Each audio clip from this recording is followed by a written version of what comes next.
ringrazio.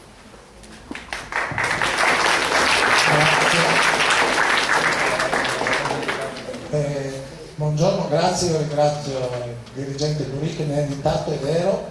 Nei miei 10 anni da sindaco, 22 da amministratore locale, ho investito molto nella scuola, ho creduto nella scuola come un'istituzione fondamentale in una comunità, e devo dire che da questo investimento, da questa attenzione ho sempre ricevuto delle risposte importanti. E oggi che faccio un altro mestiere, sempre la politica in Consiglio regionale, ne parlavo adesso con il dottor DURÍ e con Flavio Virgilio, che lavora un po' all'università, un po' nell'Ufficio Scolastico Regionale, che è un insegnante, mi piacerebbe ancora occuparmi anche di quella che potrebbe essere l'idea che questa regione, che è una regione autonoma, acquisti maggiori competenze sulla scuola, perché se ha più competenze nella regione dal basso può aiutare a fare una scuola migliore, non per fare, lo dico sempre, dei programmi regionalisti chiusi, no, anzi al contrario, per fare invece una scuola che funzioni meglio e che sia più rispondente alle esigenze soprattutto degli studenti. So di cosa parlate oggi, me l'hanno appena detto, mi hanno dato anche questa pubblicazione. Vi ricordo che qui siamo in una regione di confine, ma Cervignano è anche proprio una cittadina che stava al confine, è stata al confine proprio nella prima guerra mondiale. Qui eravamo in Austria, di là, proprio al di là eravamo in Italia, quindi il confine e la necessità di saper interpretare in modo diverso, più moderno, migliore il confine, la porosità del confine. I confini esistono, ci sono, eppure possiamo migliorarli. L'altra identità di questo comune, qua ci sono molti stranieri, è che noi siamo stati un popolo di emigranti, ce ne dimentichiamo qualche volta, ce ne dimentichiamo soprattutto oggi che dobbiamo anche accogliere gli emigranti. Io sono un emigrante, vengo da una famiglia di emigranti, e per cui ricordo che da bambino non ho fatto le scuole in Italia, ma una parte delle scuole l'ho fatta in Svizzera, e quindi mi ricordo che cosa vuol dire essere bambini all'estero, e per questo cerco di spiegare anche ai miei concittadini oggi che il loro papà e i loro zii sono stati emigranti, e quelli che arrivano oggi, al di là di tutto, senza fare retorica né buonismi, è una cosa che noi dobbiamo anche accettare e restituire, perché è giusto che sia così.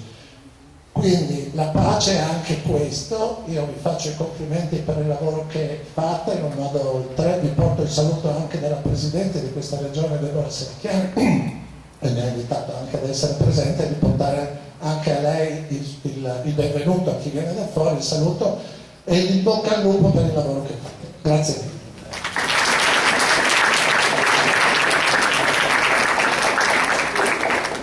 Evocata da Pietro Paviotti, ecco Flavia Virgilio, Ufficio Scolastico Regionale. Buongiorno a tutti, gli studenti, gli insegnanti, in particolare gli ospiti che sono venuti qui a Cervignano e nella nostra regione per questo progetto. Vi porto anche il saluto della dottoressa Florea Ancig, dirigente tecnico, che per l'Ufficio Scolastico Regionale cura, diciamo, in particolare l'area che riguarda l'Erasmus e l'internazionalizzazione delle scuole e l'insegnamento delle lingue straniere.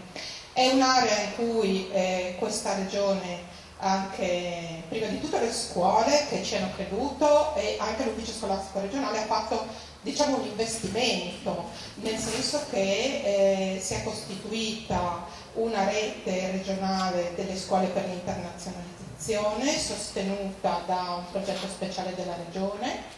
Questo istituto fa parte della rete, e quindi c'è, diciamo, un buon numero di scuole che crede che incontrarsi in diversi modi, attraverso gli scambi, attraverso i progetti Erasmus, attraverso le opportunità che vengono offerte da altri tipi di progetti come sono gli scambi professionali per gli insegnanti, sia un modo per diventare cittadini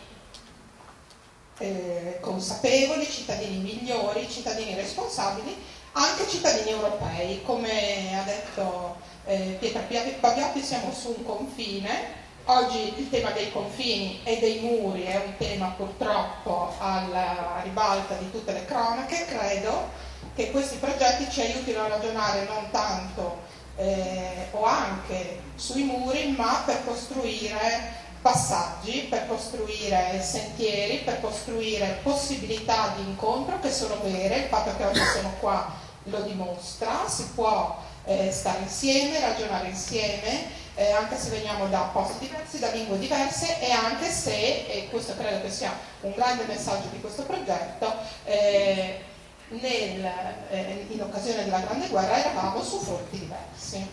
E pensi, dico un'ultima cosa, quest'anno ricorrono i 30 anni del progetto Erasmus, di cui anche questa, diciamo, attività è parte. Ci sono state le celebrazioni a Firenze all'inizio del mese in occasione delle giornate dell'Europa, e ho sentito suonare proprio il 9 maggio a Firenze l'orchestra europea, e penso sia un grande segno, perché ragazzi che venivano da paesi diversi, che si sono incontrati a Firenze per poco tempo per fare, e che hanno fatto l'esperienza dell'Erasmus, hanno suonato insieme e anche cantato, devo dire, in modo perfetto, trasmettendo un messaggio di unione che secondo me è quello che dobbiamo respirare in queste esperienze che facciamo dentro la scuola.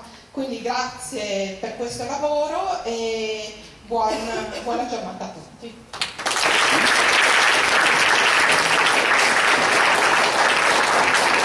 Infine l'assessore di terzo, Francesco Contin. Voglio ricordare che Terzo con Astafort in Francia sono le due scuole elementari che hanno partecipato in maniera con un contributo apporto originale al progetto. Un doveroso saluto a Ariella Bertossi che mi ha preceduto ad Aquileia, me l'ha lasciata in eredità, poi facciamo i conti. Grazie.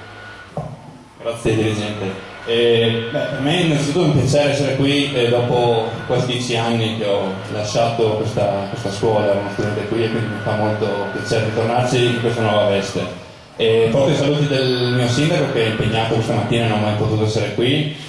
E porto anche i ringraziamenti da parte dell'amministrazione per tutto quello che è stato fatto per questo bellissimo progetto. Questa mattina stare qui e ascoltare le riflessioni che farete sull'Europa e sul perché ci siamo arrivati, e soprattutto dal dove siamo partiti, da quella grande tragedia che è stata la prima guerra mondiale e poi la seconda. E quindi una riflessione sulle opportunità che ci sono e da dove sono partite queste opportunità, e farle fare sia ai ragazzi del liceo ma anche ai bambini e alle bambine di 9-10 anni delle nostre scuole è qualcosa di fondamentale. Ne parlavamo proprio prima, abbiamo avuto l'occasione di mostrare il municipio ai bambini delle classi quinte lo scorso novembre, e la passione e l'intensità della visita e l'interesse di questi ragazzi verso quelle che sono le istituzioni, verso quello che è l'Europa. Mi hanno fatto alcune domande sull'impegno civico, su che cos'è l'Europa, che mi hanno messo anche in imbarazzo, ho fatto fatica a trovare le risposte. E devo dire che è fondamentale. Io, facendo l'università, mi maledico sempre di non aver avuto l'opportunità di aver fatto l'Erasmus. Permettere questa cosa ai ragazzi del liceo, ai ragazzi anche più piccoli, è un qualche cosa che ci fa sperare e ci pone le basi per costruire, per creare un'Europa ancora più forte, ancora più solidale rispetto a quella che abbiamo. È una grandissima risorsa, e investire il nostro tempo sulle scuole, sui ragazzi è la cosa migliore che possiamo fare. Quindi complimenti ancora e in bocca al lupo per tutte le prossime iniziative.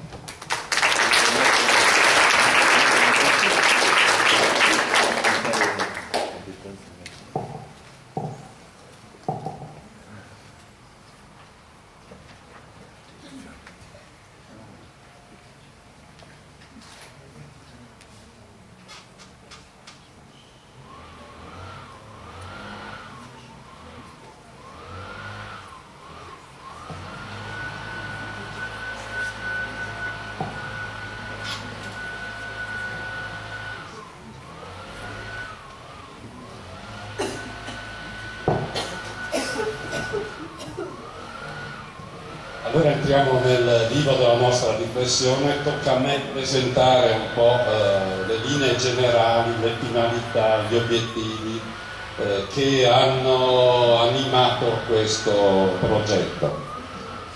Ho messo lì sullo schermo, ho proiettato una traduzione in francese, nel mio francese, insomma, bisognerà che gli ospiti si accontentino delle cose che dirò, di modo che un po' tutti possano seguire. Ecco.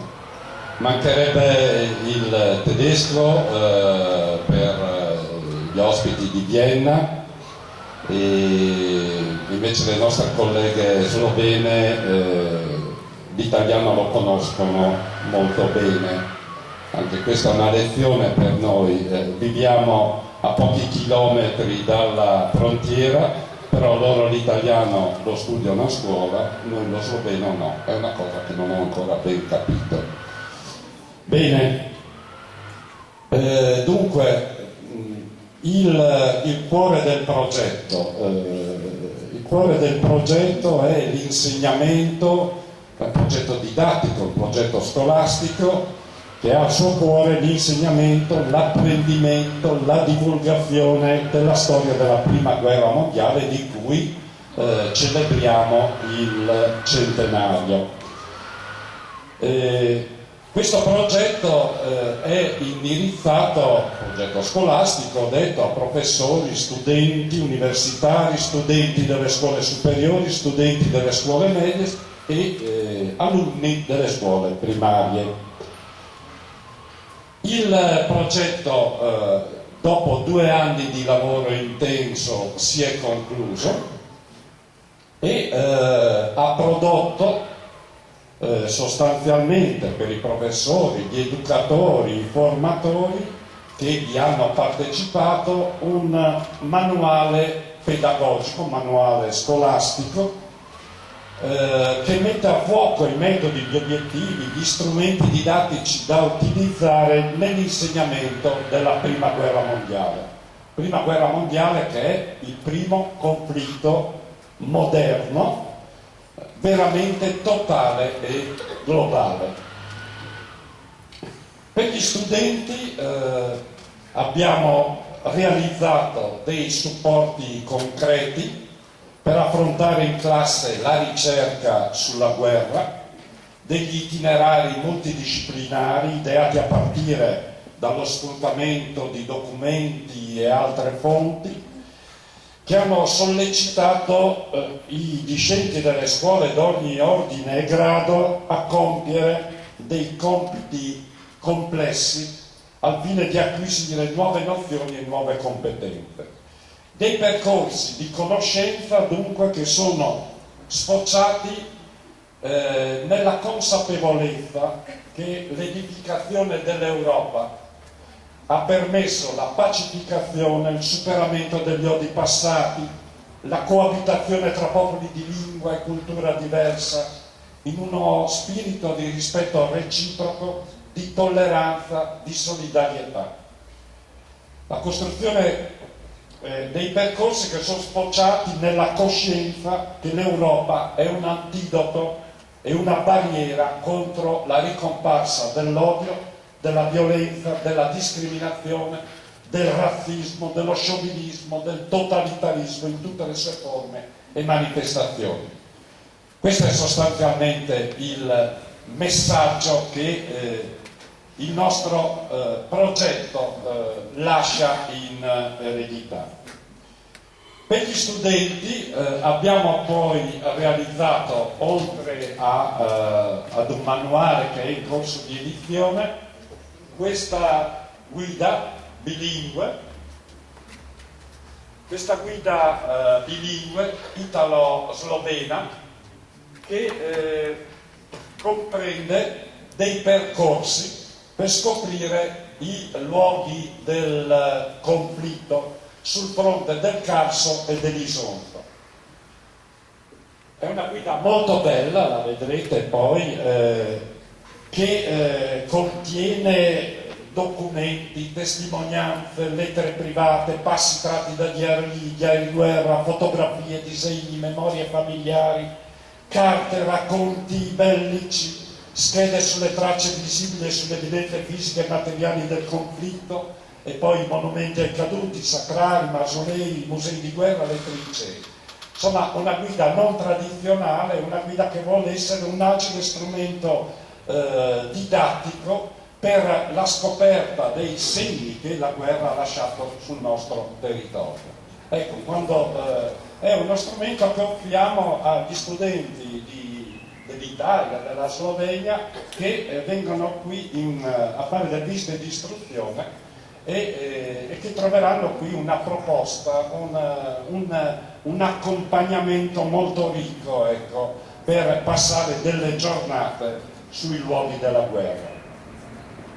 A questo progetto hanno preso parte università, quella di Udine, quella di Bordeaux, scuole superiori, scuole medie, scuole elementari appartenenti a 5 paesi. C'è la Francia, la Slovenia, l'Austria, l'Italia e la Germania. Le attività di questo progetto si sono dipanate secondo un unico filo conduttore, un unico filo rosso, la volontà di affrontare l'indagine sui temi trattati secondo una molteplicità di punti di vista, l'impegno a lavorare e produrre insieme secondo una direttrice verticale, un curricolo verticale lo chiamiamo, tale da permettere la propagazione a cascata del sapere accademico e la sua trasformazione in buone pratiche didattiche da condividere. Perché questa scelta? Cosa hanno in comune questi 5 paesi che si sono riuniti, hanno fatto un lungo percorso assieme?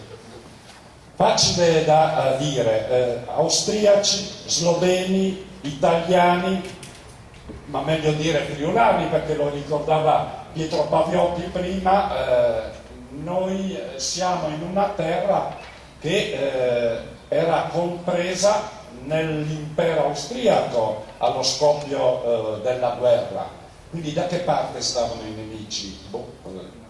I friulani stavano in mezzo, un po' da una parte e un po' dall'altra. Dicevo, insomma, austriaci, sloveni, italiani, tedeschi hanno combattuto questa guerra sul fronte opposto di una frontiera mobile che sarebbe stata a lungo disputata dopo la pace di Versailles. Sloveni e friulani in particolare si sono battuti sotto il comando di generali che consideravano con diffidenza la loro diversità etnica.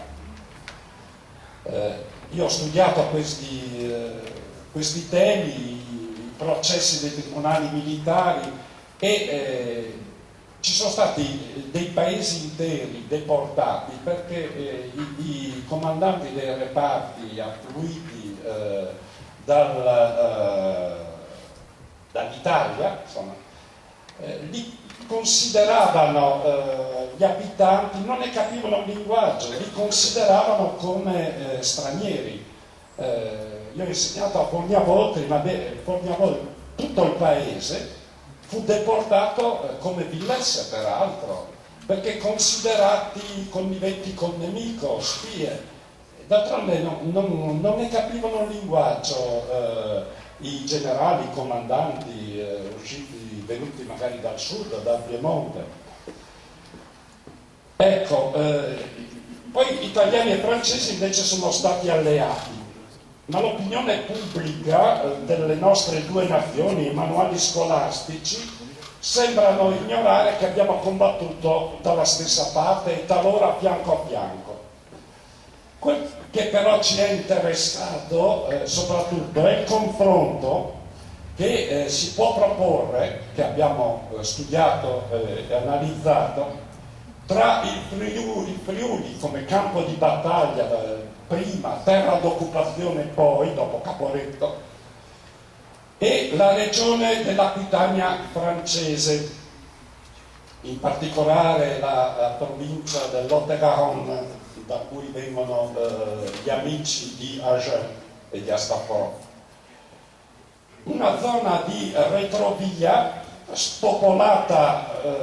che spopolata dal piombo nemico e dall'influenza spagnola, divenne, ecco un altro tema ricordato da Pietro Paviotti, per decine di migliaia di friulani durante il ventennio fascista, una terra d'asilo, anzi la terra promessa. Tanti dei ragazzi che vengono da Agen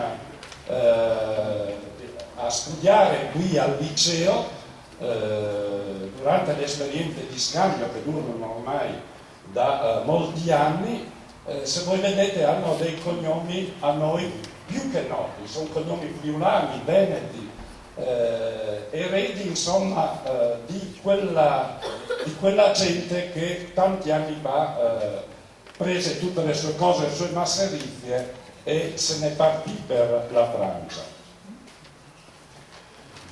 La ricerca e l'inchiesta storica che abbiamo condotto ha sfruttato le fonti più diverse e ha fatto appello alle metodologie storiche più varie, la storia globale, la storia parallela, la microstoria, la storia comparata, la storia sociale quantitativa.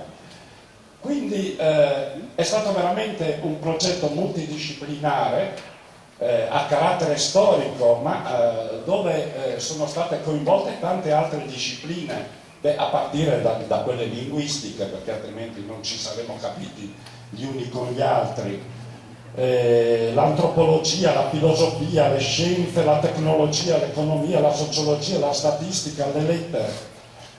In questo modo abbiamo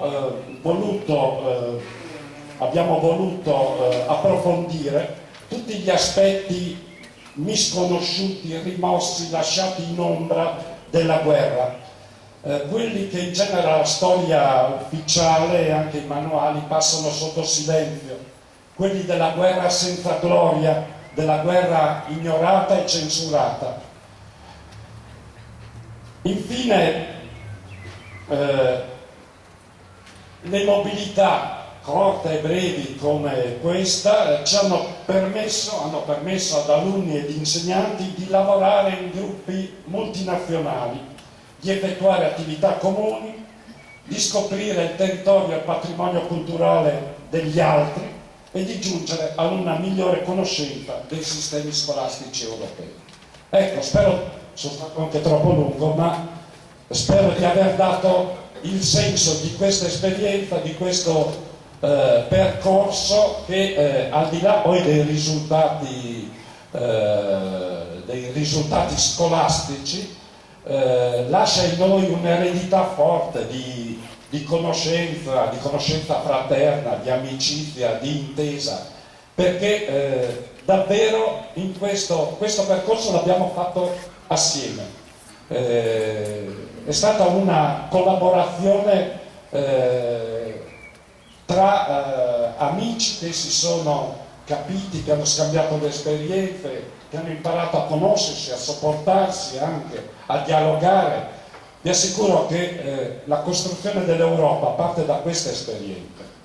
Parte delle nostre riunioni sembravano le riunioni del Consiglio d'Europa a Bruxelles. Non è facile superare stereotipi, resistenze, differenze. Io credo che ci siamo però riusciti e questa è la cosa più bella che il nostro progetto lascia in eredità. Bene, ora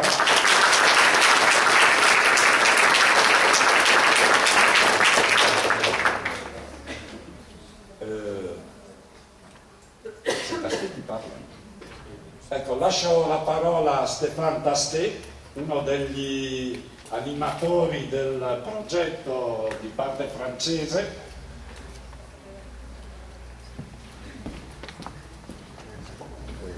Ha bisogno di traduzione.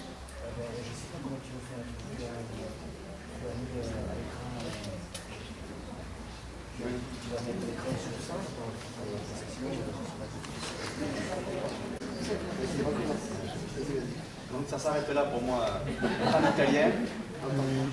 Donc il me revient de faire le bilan pédagogique de ce travail, les bonnes pratiques.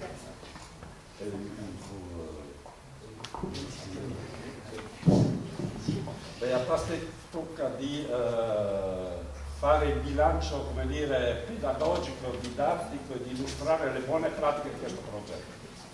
Alors notre manuel est en cours de rédaction. Vous avez ici quelques chapitres, 3 chapitres que nous avons imprimés. Les manuels vont tous se ressembler dans leur structure. Chaque chapitre va commencer par une explication de la thématique qui est envisagée. Ensuite, dunque, il manuale di cui ho prima parlato è in fase di redazione e edizione. La STE ci ha portato 3 capitoli, hanno tutti la stessa impostazione, si aprono con l'illustrazione della tematica trattata. La première page va permettre un cadrage scientifique qui a été élaboré ou qui va être élaboré par les universitaires. Et ensuite, on attaque dans ce qui fait le cœur de notre projet, à savoir la dimension didactique. Donc avec des documents que les élèves lecteurs vont pouvoir travailler, accompagnés de compétences qui sont travaillées, qui apparaissent en haut de la page, et ensuite un fichier du maître avec les réponses aux questions et le retour sur les compétences qui sont travaillées. Quindi abbiamo in apertura l'inquadramento della tematica operato dai professori universitari che con noi hanno collaborato e poi si passa agli strumenti didattici che vengono proposti per l'approfondimento della tematica stessa, a partire da documenti che vengono studiati, analizzati per raggiungere di volta in volta le competenze che sono qui indicate a sinistra in alto. Poi a seguire c'è una guida per l'insegnante in cui ci sono sostanzialmente le risposte ai questionari proposti agli allievi.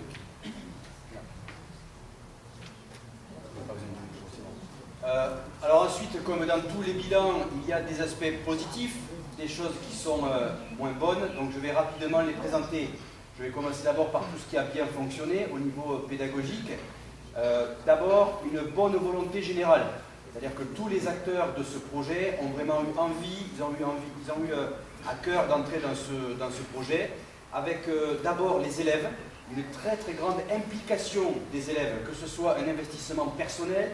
Ils ont gagné là, et en termes pédagogiques, c'est très intéressant pour nous, beaucoup d'autonomie, hein, c'est un point important. Ils ont appris à se responsabiliser, à s'organiser, et ils ont pu surtout apprendre à échanger dans des groupes multinationaux, et ça, c'était pas gagné d'avance. Allora, aspetti positivi, una buona volontà generale. Vi ho detto che le difficoltà non vanno taciute, ma c'è stato proprio questa volontà, questo desiderio generale di capirsi, di intendersi, di dialogare.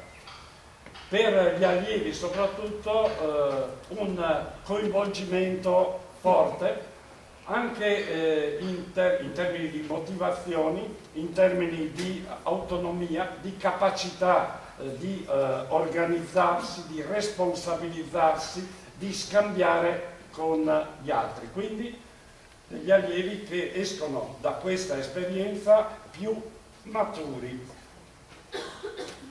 Ensuite, évidemment, de la part des enseignants, une attitude très positive, y compris de la part de ceux qui ne sont pas enseignants d'histoire, puisque c'est un manuel qui tourne autour de l'histoire, mais d'autres matières ont été mobilisées et ça a apporté un éclairage intéressant à notre travail.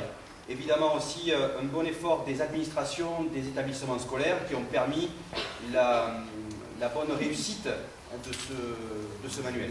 da parte degli insegnanti un'esperienza positiva soprattutto in termini di multidisciplinarietà, di capacità di dialogare tra professori di materie diverse ma anche di ordini scolastici diversi, e poi uno sforzo, un coinvolgimento importante delle amministrazioni scolastiche, senza cui un'organizzazione così complessa non sarebbe stata possibile.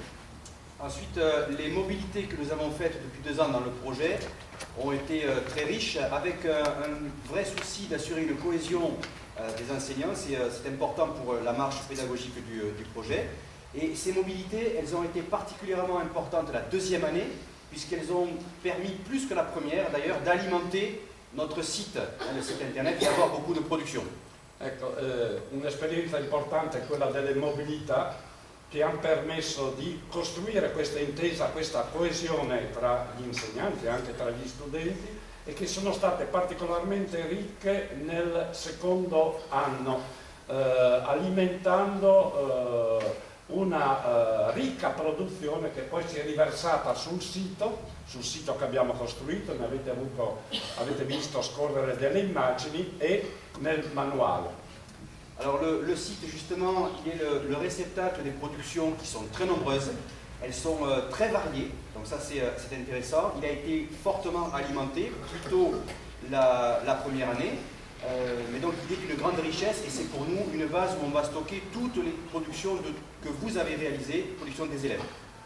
Il sito è stato un po' il raccoglitore di tutte le esperienze, di tutte le produzioni, il magazzino dove le abbiamo in qualche modo stoccate, insomma, e che rimane, ecco, un patrimonio per chiunque voglia affrontare poi il tema. Sono produzioni diverse, varie, anche di qualità diversa ovviamente, nelle differenti lingue dei paesi partecipanti.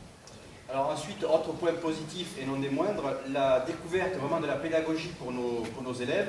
D'abord avec une connaissance de la pédagogie de l'autre, puisque enseigner par exemple l'histoire et la Grande Guerre en France, ça ne se fait pas de la même façon dans les autres pays partenaires, donc ça c'était intéressant d'avoir cet éclairage-là. Et on a pu se rendre compte qu'il y avait des expériences et des choses à prendre dans tous les pays. Ça pourrait peut-être nous amener à réfléchir sur nos pratiques à nous.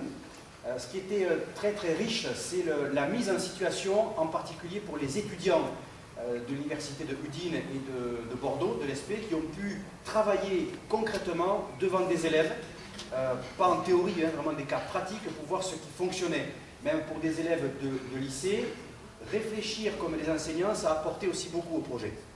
Ecco, un aspetto importante e non dei meno importanti del progetto è lo scambio di pratiche didattiche, di metodologie pedagogiche, la conoscenza e la scoperta, ecco, di come si insegna la storia nei diversi paesi.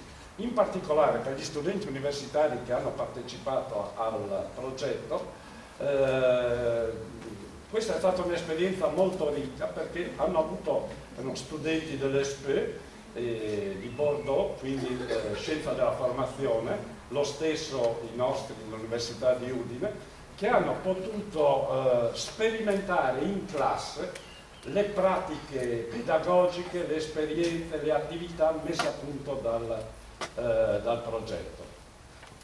De la même façon, les élèves qui ont travaillé sur le projet ont pu se rendre compte, ils ont pu avoir une vision renouvelée de l'histoire.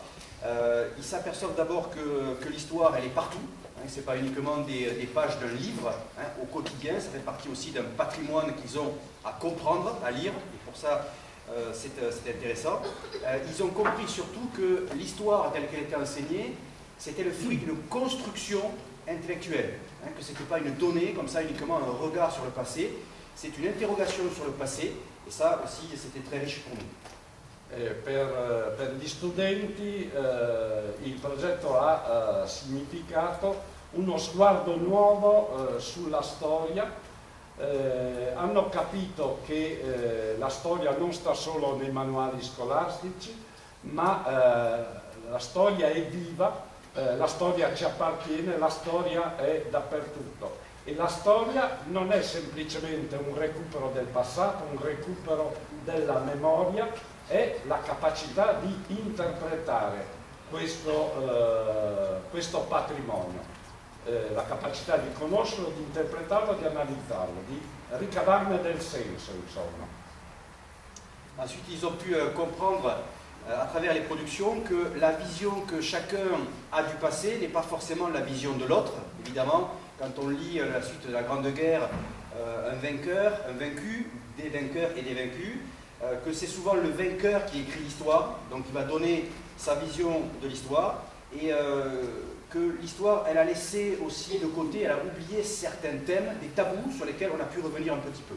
Ecco, gli studenti hanno anche scoperto che non tutti condividiamo la stessa visione della storia, degli avvenimenti che abbiamo studiato.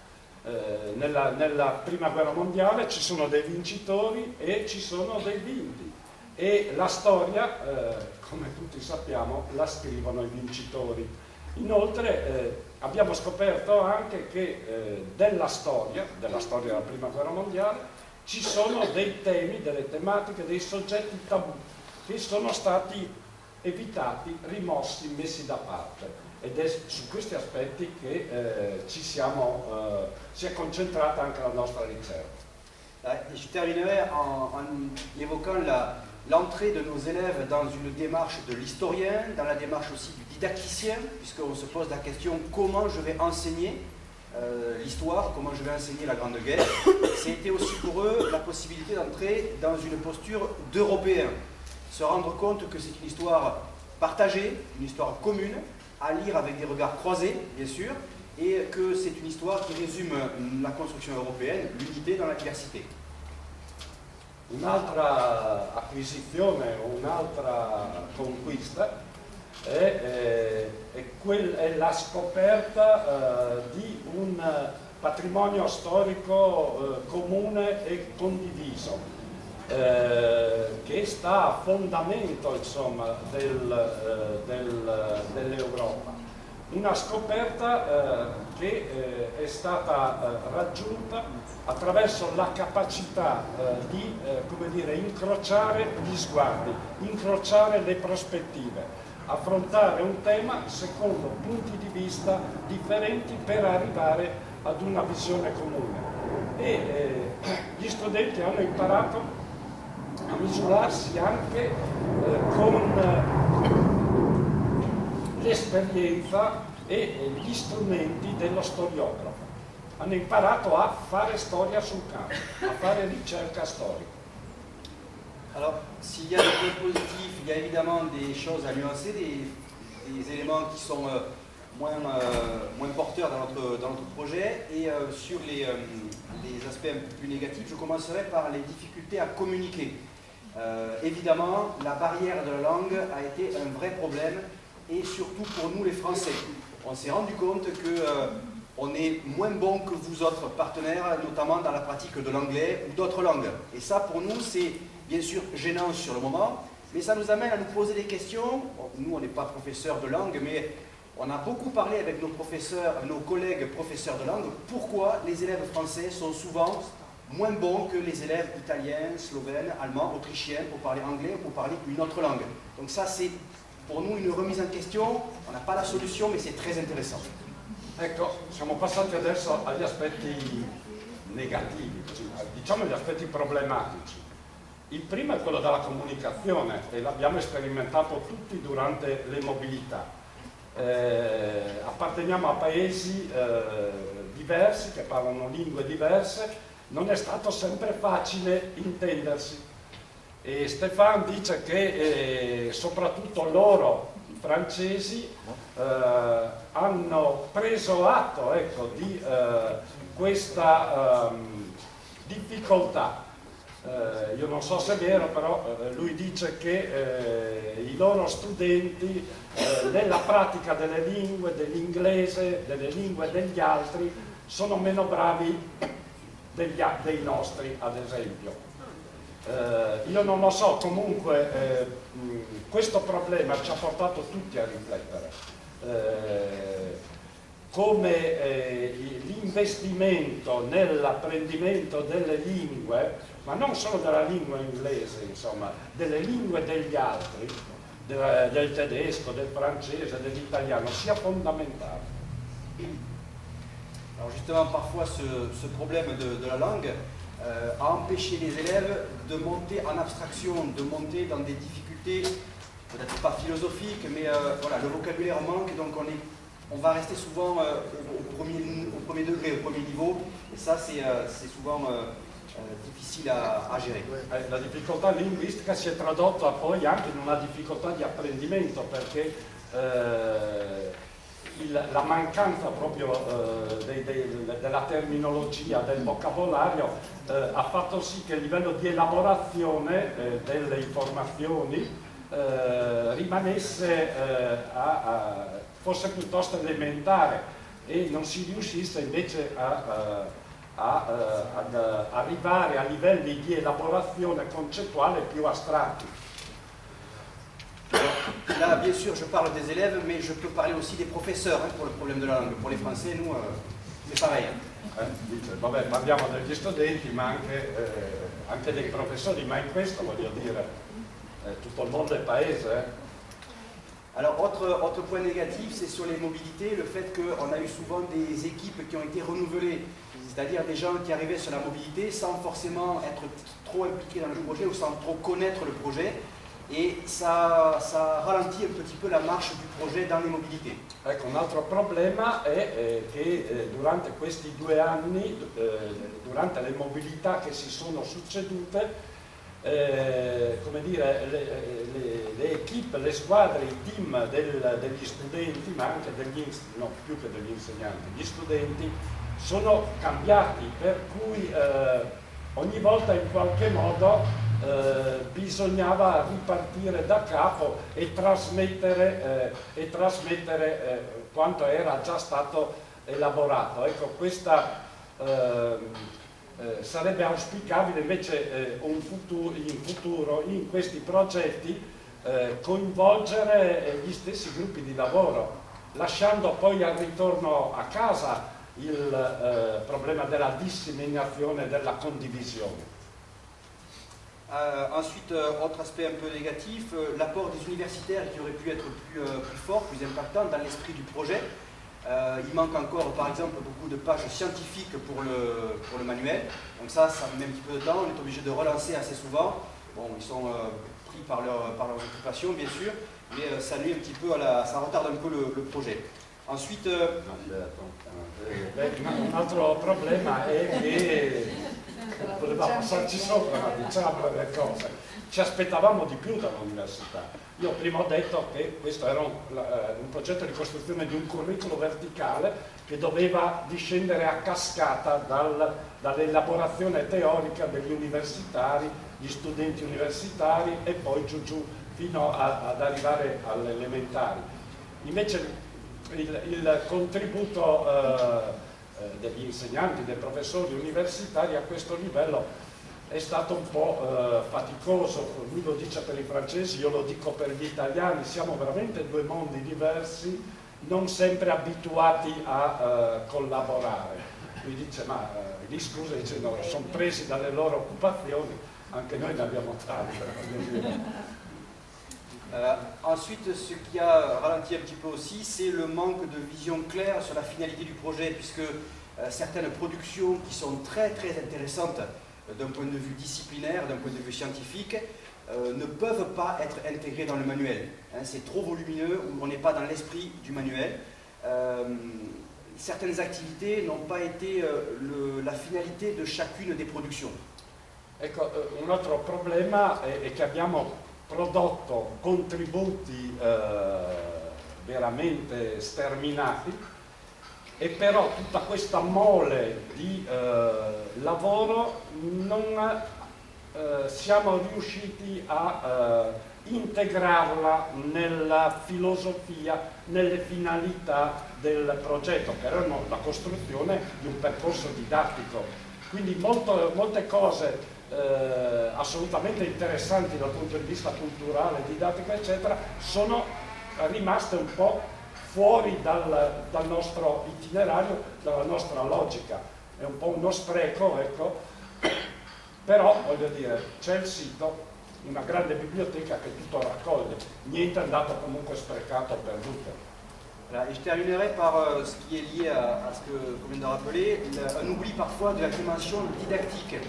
C'est-à-dire qu'on a souvent des productions qui sont très intéressantes dans leur contenu et qui sont relatives à l'étude de la guerre, de la Grande Guerre, mais on ne se situe pas toujours dans une réflexion pédagogique ou didactique. Autrement dit, on ne se pose pas la question de qu'est-ce que je fais apprendre à l'élève, puisque ce manuel, il est pensé pour être utilisé dans une classe, hein, ce n'est pas uniquement un livre universitaire, c'est une utilisation pratique en classe. Qu'est-ce que je fais apprendre à celui qui lit le manuel et comment je lui fais apprendre, hein, vraiment le cœur de la dimension pédagogique et didactique. Sì, spesso abbiamo dimenticato, abbiamo prodotto delle cose eccezionali dal punto di vista, lo dicevo prima, storiografico, culturale, veramente interessanti, però abbiamo dimenticato che lo scopo, la finalità del progetto era didattica e cioè molte delle nostre produzioni sono poco utilizzabili in classe. Spesso abbiamo dimenticato, ecco, che dovevamo porci questa domanda: che cosa insegniamo e come lo insegniamo? E questo è anche un limite, ecco, del nostro lavoro. Alors, dans cette perspective, la démarche par compétence, elle a parfois été oubliée. Et si le travail des élèves, de nos élèves qui ont produit le manuel, elle est très intéressante parce que eux, ils ont vraiment réfléchi pour la didactique quand ils ont construit leur production. Mais après, la production à être utilisée en classe, ça va être difficile pour vraiment faire apprendre. Dice che, questo è un difetto che conosciamo e che condividiamo, la didattica per competenze l'abbiamo spesso dimenticata e il lavoro realizzato non è sempre facilmente utilizzabile poi nella dimensione della classe, dell'apprendimento scolastico. Donc comme nous n'avons pas encore reçu toutes les productions des activités de la deuxième année, ça serait bien que les uns et les autres, aussi bien les élèves que les enseignants, on oriente vraiment les dernières activités dans cette dimension didactique. C'est-à-dire, imaginez un professeur qui puisse prendre le manuel, faire une photocopie et donner à ses élèves avec des documents, des questions et pour lui garder le fichier du maître pour vraiment faire avancer son cours. Hein, vraiment se mettre à la place du professeur, à la place de celui qui construit le savoir. Il problema è questo, appunto, della dimensione didattica, dell'orientamento didattico del lavoro. Dice mancano ancora delle produzioni relative al secondo anno di attività e quindi l'invito è se c'è ancora tempo, insomma, a pensarle nella dimensione del manuale. Anche nel formato del manuale, pensare insomma che i lavori possano collocarsi in questo contenitore, in questa dimensione veramente scolastica. Je termine en disant que de façon personnelle, j'ai pris beaucoup de plaisir à travailler sur ce projet avec vous tous. A livello personale ha trovato un grande piacere, si è molto divertito a lavorare con noi tutti. Io posso dire la stessa cosa, insomma.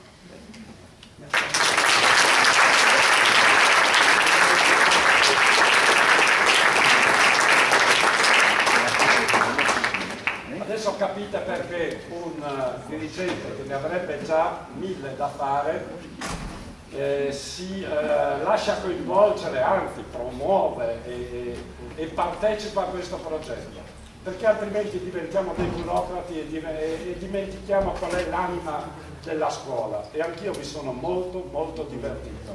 Ecco, se trovo un senso ancora nel mio lavoro è di andare in classe, di partecipare a queste elaborazioni, di discutere con i professori, perché altrimenti si diventa soltanto dei passacarte. Bene, ed ora sentiamo Thierry Truel. Prima l'università è stata chiamata in causa e Thierry Truel rappresenta giustamente proprio qui vale a dire la facoltà di scienze della formazione di Bordeaux.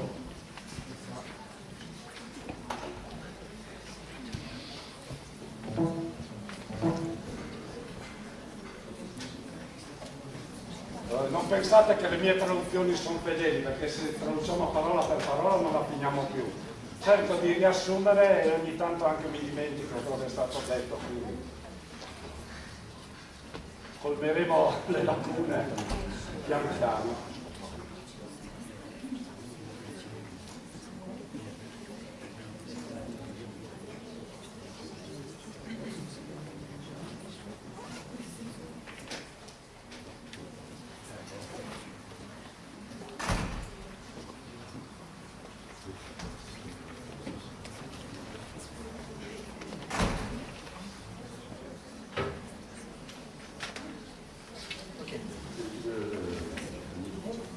Non, ça va aller, je pense que tout le monde m'entend. Bien. Alors, je vais faire un bilan sur l'action concernant l'ENSP d'Aquitaine. Voi sentite dal fondo? No. Non ha la voce tenorile di C'est ça. C'est bon, tout le monde m'entend là? Bien, je vais faire un bilan sur l'action menée par l'ESP concernant plutôt les mobilités liées à la mobilité étudiante et les objectifs et les limites aussi qui ont été perçues dans cette mobilité. Globalement, effectivement, c'est quelque chose qui a bien fonctionné. Un peu moins, Stéphane me disait, concernant les fiches et le manuel scolaire, mais bon, ça va se rattraper, j'espère. Il bilancio riguarda il contributo dell'università, della scienza della formazione al progetto, in particolare il coinvolgimento e il ruolo degli studenti universitari durante le mobilità che si sono succedute nel corso dei 2 anni. E che hanno visto una partecipazione positiva, lo posso testimoniare anch'io, degli studenti universitari. Quello che un po' ha funzionato di meno è la produzione delle schede tematiche che era stata affidata all'università e che non è sempre stata puntuale e ricca come ci si aspettava.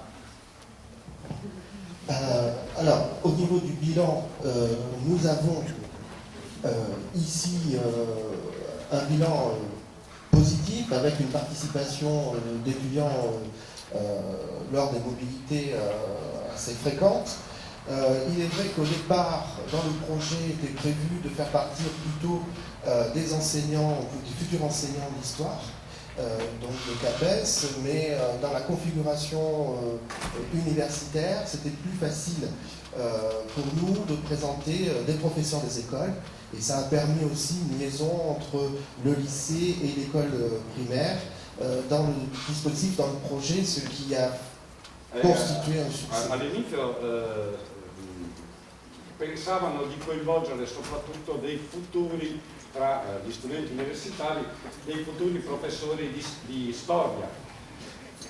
Nel corso dell'attuazione del progetto questa decisione si è modificata e hanno assunto invece un ruolo importante quelli che saranno i futuri maestri, che là si chiamano giustamente professori di scuola elementare, no? E che hanno potuto trasferire, no, la loro esperienza sul piano proprio della didattica, la ricercazione, insomma, della didattica in classe. Et cela nous a permis donc d'amener des étudiants soit de première année de master, donc qui étudient la didactique notamment de l'histoire, mais aussi des étudiants professeurs stagiaires qui eux avaient déjà eu le concours et qui travaillaient dans les classes en pratique la didactique de l'histoire. Donc on avait un panel différent d'étudiants dans les mobilités. Detto questo, poi ad essere coinvolti sono stati sia degli studenti al primo anno di master, no? Sia dei professori, maestri di scuola elementare che avevano già vinto il loro concorso e che hanno potuto fare in classe sul terreno esperienza di tirocinio, insomma. Donc pour la première année 2015-2016, on a eu 2 étudiants de master professeurs des écoles, 2 étudiantes de master 2 professeurs des écoles et une professeure stagiaire de master 2 aussi qui était présente. Donc on avait tout le panel des formations à l'ESP qui étaient présentes sur la première mobilité. Lo vedete là, dunque nel primo anno sono stati coinvolti 2 studenti master primo livello per professori di scuola, per maestri, 2 studenti master secondo livello, sempre professore per l'insegnamento elementare, e un professore, diciamo qui, tirocinante, per usare un termine italiano che conosciamo bene. Vedete anche i loro nomi. La difficulté pour notamment les professeurs stagiaires, c'est qu'ils appartiennent à l'institution rectorale et qu'il faut, pour les mobilités, demander l'autorisation de l'inspection académique. Ce qui fait que la première année, on a eu une professeure stagiaire parce que c'est grâce à l'accord de l'inspection académique qu'elle est venue en mobilité ici.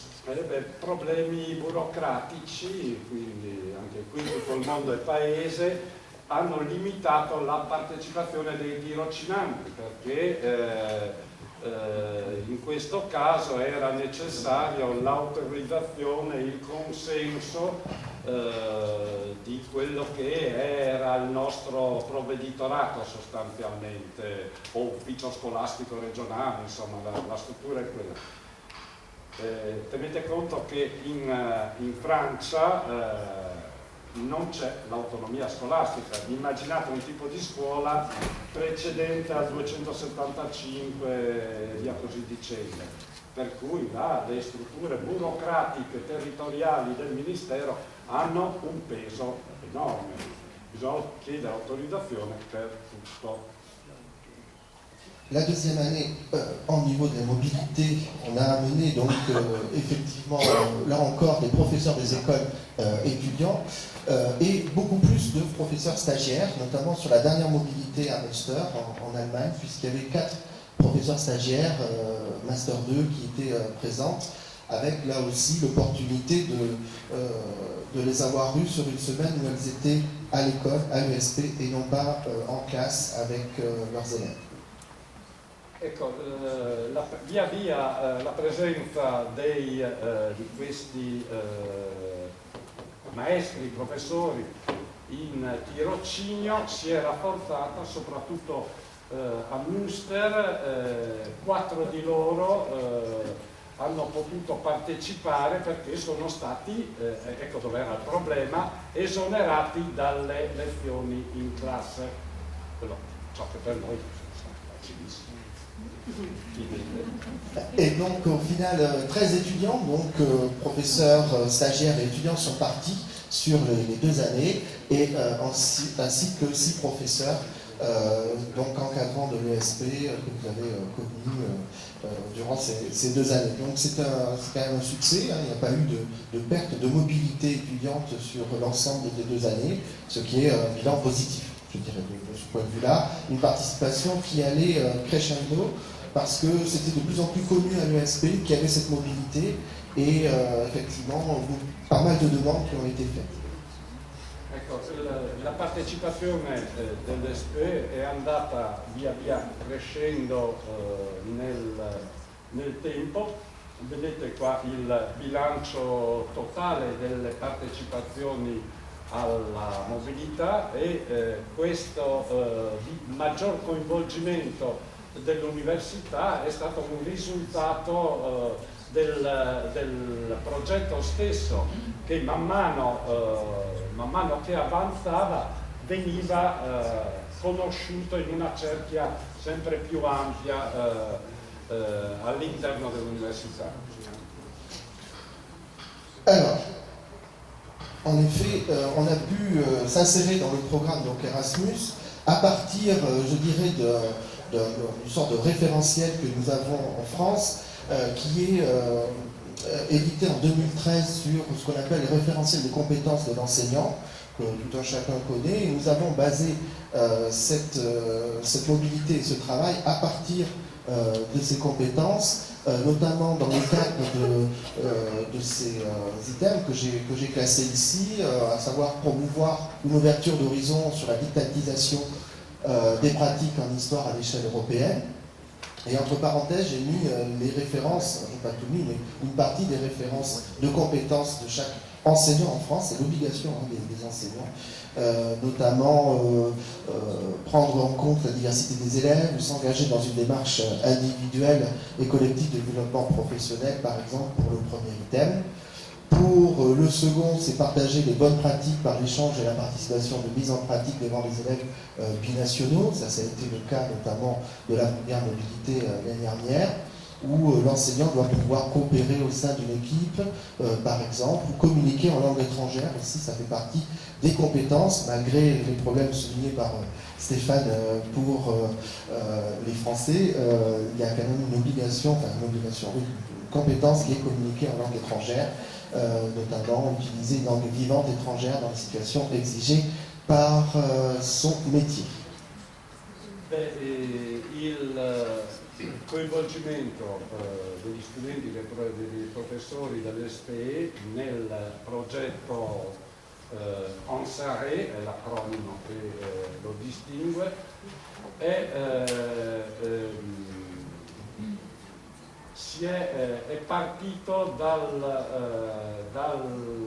quadro delle competenze dell'insegnamento approvato in Francia nel 2013, e quindi sono proprio queste competenze fondamentali che sono state messe in pratica dagli studenti, dai professori universitari nel corso del progetto. Le vedete elencate. Promuovere un'apertura di orizzonti sul trasferimento, no, delle pratiche storiografiche nella didattica, e poi prendere in conto la diversità degli allievi, quindi la personalizzazione dei percorsi didattici, e condividere le buone pratiche attraverso lo scambio e la partecipazione di allievi appartenenti a diverse nazionalità, comunicare in lingua straniera nonostante le difficoltà prima evocate. Enfin, dernier point que je n'ai pas cité, c'est contribuer à la réflexion globale de mise en œuvre didactique, même si les limites, c'était le but aussi, faire participer les étudiants, notamment dans la rédaction du manuel scolaire européen dont a parlé Stéphane tout à l'heure, puisque l'une des compétences de l'enseignant en France, c'est aussi de contribuer à l'action de la communauté éducative. E l'ultimo punto, l'ultima direttrice, l'ultima competenza è stata quella di contribuire alla riflessione, all'elaborazione delle pratiche didattiche volte a costruire un manuale, insomma, di respiro, di impostazione europea e contribuire all'azione della comunità educativa. Alors, avec ce cadre, je dirais, européen, on a, et français aussi, essayé de mettre en œuvre ces compétences à travers un certain nombre d'éléments. Alors, je ne vais pas tout détailler, parce que les compétences qui se déclinent les unes par rapport aux autres, mais je vais donner trois exemples de déclinaison de compétences. Par exemple, adapter son enseignement, son action éducative à la diversité des élèves. C'est essayer de travailler avec les personnes ressources en vue de la mise en œuvre du projet personnalisé de scolarisation, par exemple, ou de déceler les signes de décrochage scolaire. On a d'autres compétences, par exemple, communiquer dans une autre langue étrangère, c'est essayer de maîtriser au moins une langue vivante étrangère, par exemple.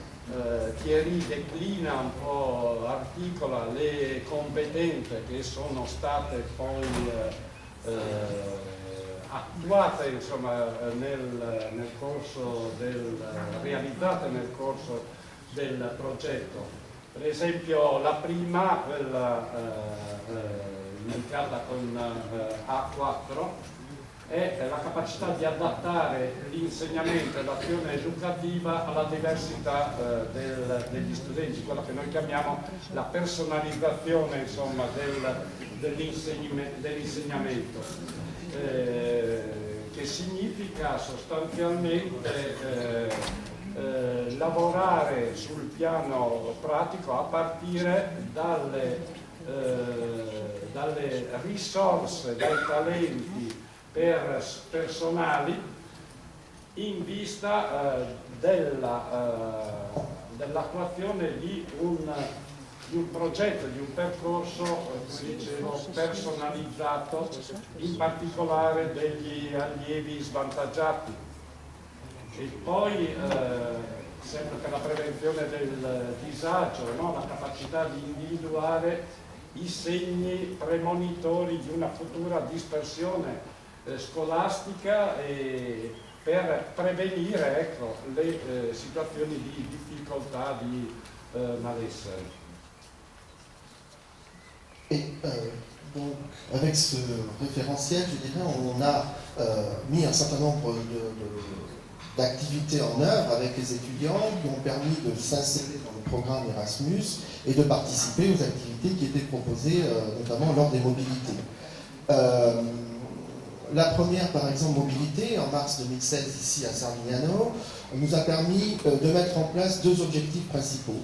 La prima mobilità di marzo 2016 qui a Cervignano, gli studenti universitari hanno attuato delle attività volte a raggiungere gli obiettivi che vedete lì indicati. Le premier étant connaître les élèves, notamment dans l'encadrement et l'aide apportée au groupe de lycéens dans le cas des ateliers de rédaction des fiches du manuel scolaire. Et puis, conoscere dunque gli allievi, apprendendo, imparando a guidare gestire dei lavori di gruppo all'interno dei laboratori di redazione delle schede, dei capitoli del manuale. Et deuxième objectif, c'est de savoir mettre en œuvre les modalités d'enseignement face à un public j'ai mis semi-allophone, c'est-à-dire avoir un public de la langue de l'enseignant, mais aussi des élèves qui ne pratiquent pas la langue, qui ne connaissent pas la langue, notamment française. Et ça, c'était le deuxième objectif.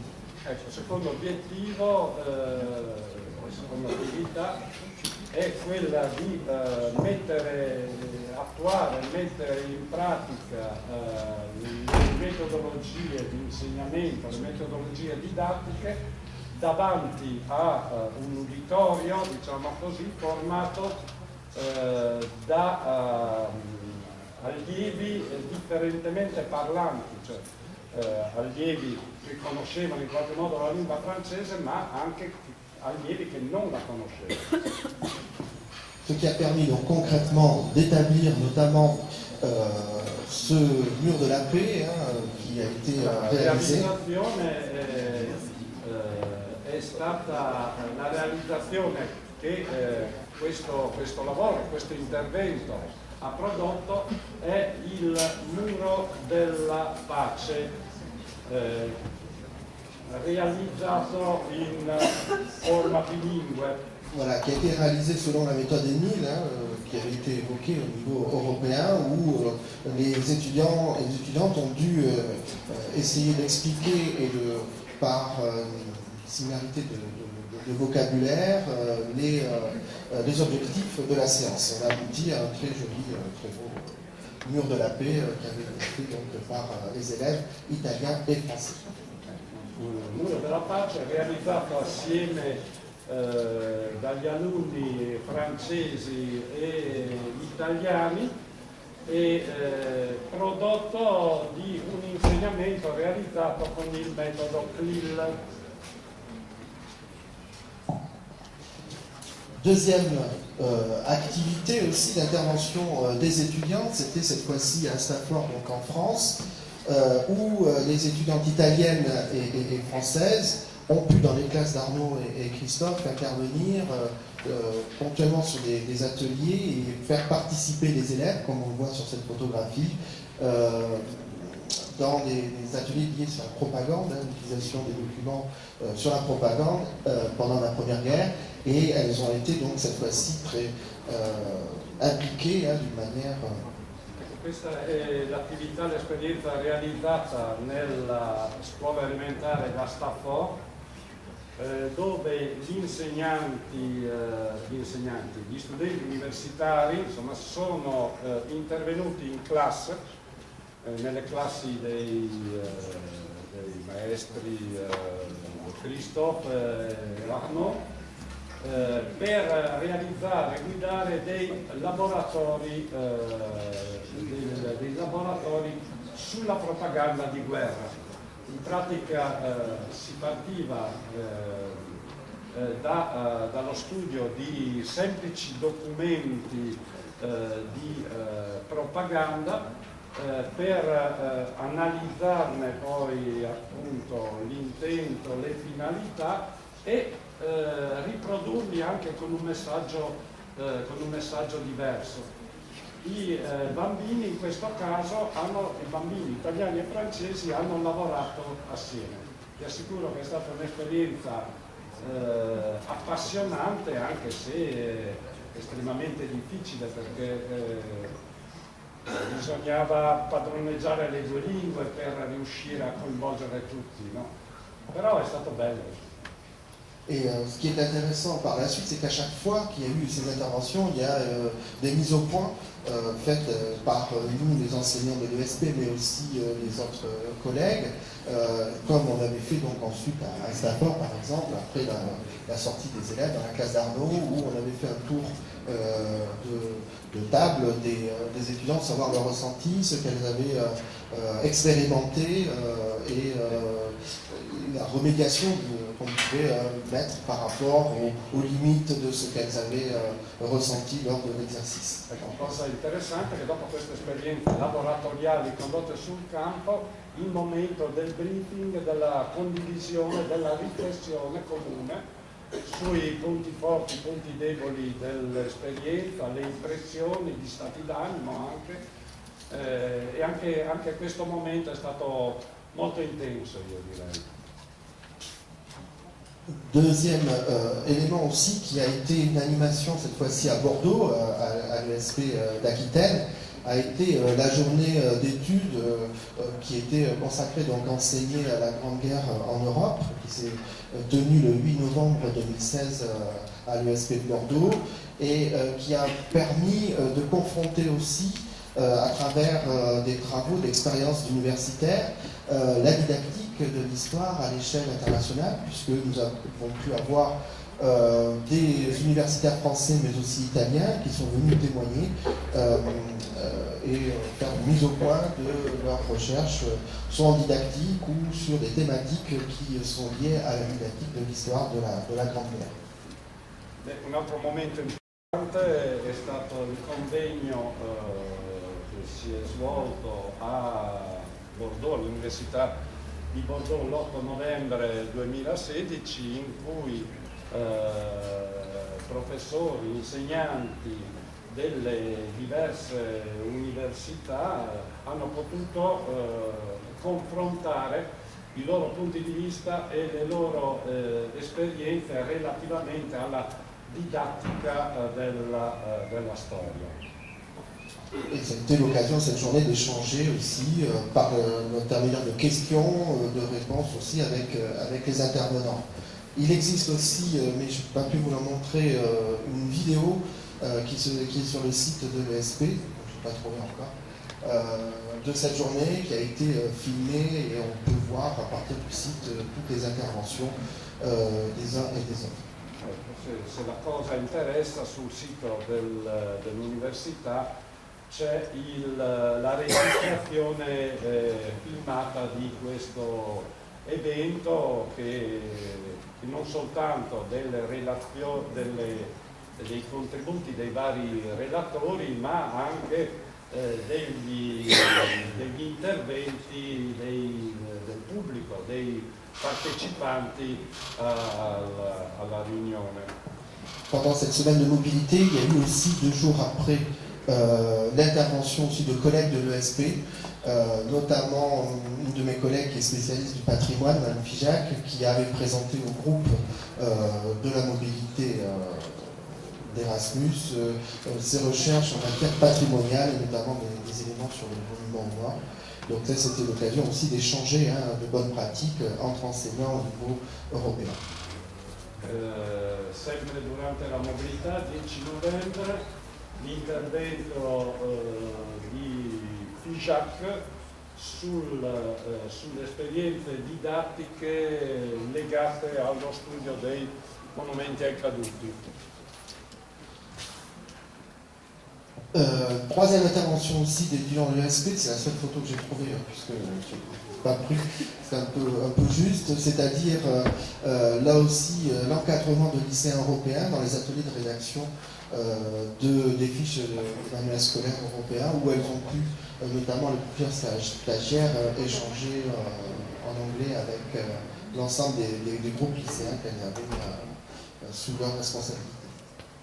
Un altro contributo forte da parte degli universitari è quello che prima ho già ricordato, cioè l'impegno per gestire e organizzare, gestire e guidare i gruppi di lavoro dei liceali impegnati nella redazione di questo manuale di storia europea.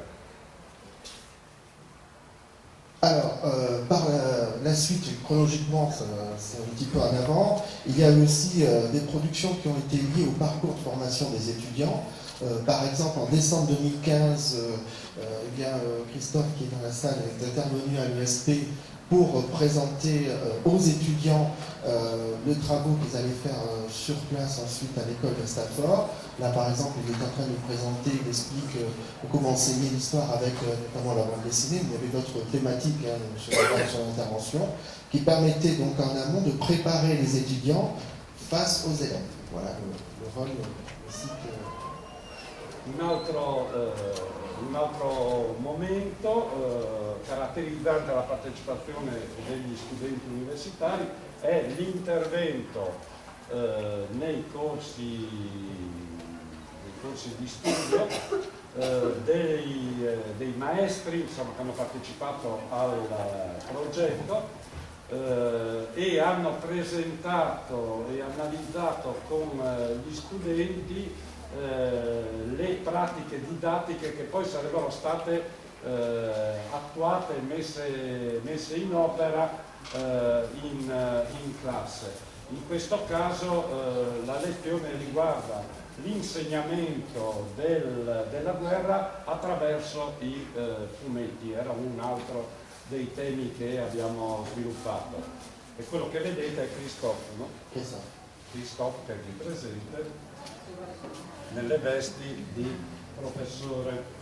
Autre élément aussi, c'est la possibilité, l'opportunité qu'il y a eu grâce à ce projet Erasmus de réaliser pour une de mes étudiantes, Marine, son mémoire professionnel sur cette mobilité, puisque elle a consacré son mémoire professionnel sur l'enseignement de la Grande Guerre en France et en Italie, dans une étude comparative, didactique et pédagogique évidemment, hein, c'est pas une thèse universitaire, qui a pu intervenir notamment au moment de la mobilité à Bordeaux face aux collègues pour présenter un petit peu sa réflexion et ses travaux qu'elle a menés sous la direction.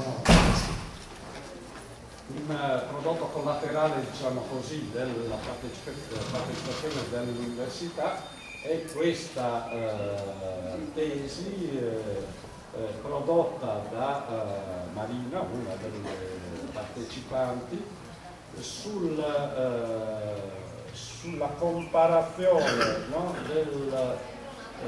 sul confronto delle modalità di insegnamento della Grande Guerra in Francia e in Italia, uno studio comparativo basato anche sull'analisi dei differenti manuali.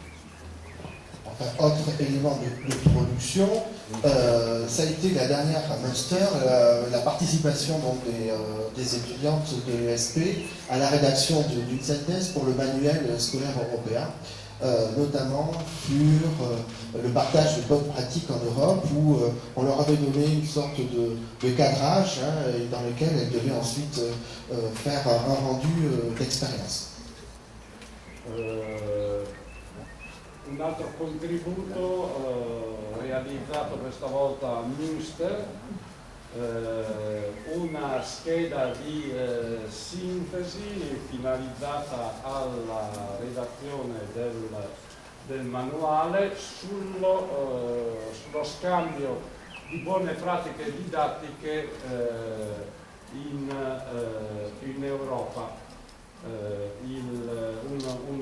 Uno studio, una scheda che aveva come oggetto le fasi e le modalità di realizzazione di un articolo sul movimento accaduto. Voilà, et l'exemple que je peux vous montrer ici rapidement est la production italienne et non pas française, car les Françaises doivent donner leur travail, elles m'ont promis la semaine dernière à Stéphane, apparemment c'est prêt. Mais le travail aussi des Italiens, donc de Martina et Inès, de l'Université d'Udine, est ici présent aussi, donc il y aura une double synthèse italienne et française dans le manuel. E qui viene presentata la relazione di sintesi realizzata dalle studentesse italiane sull'esperienza di Münster.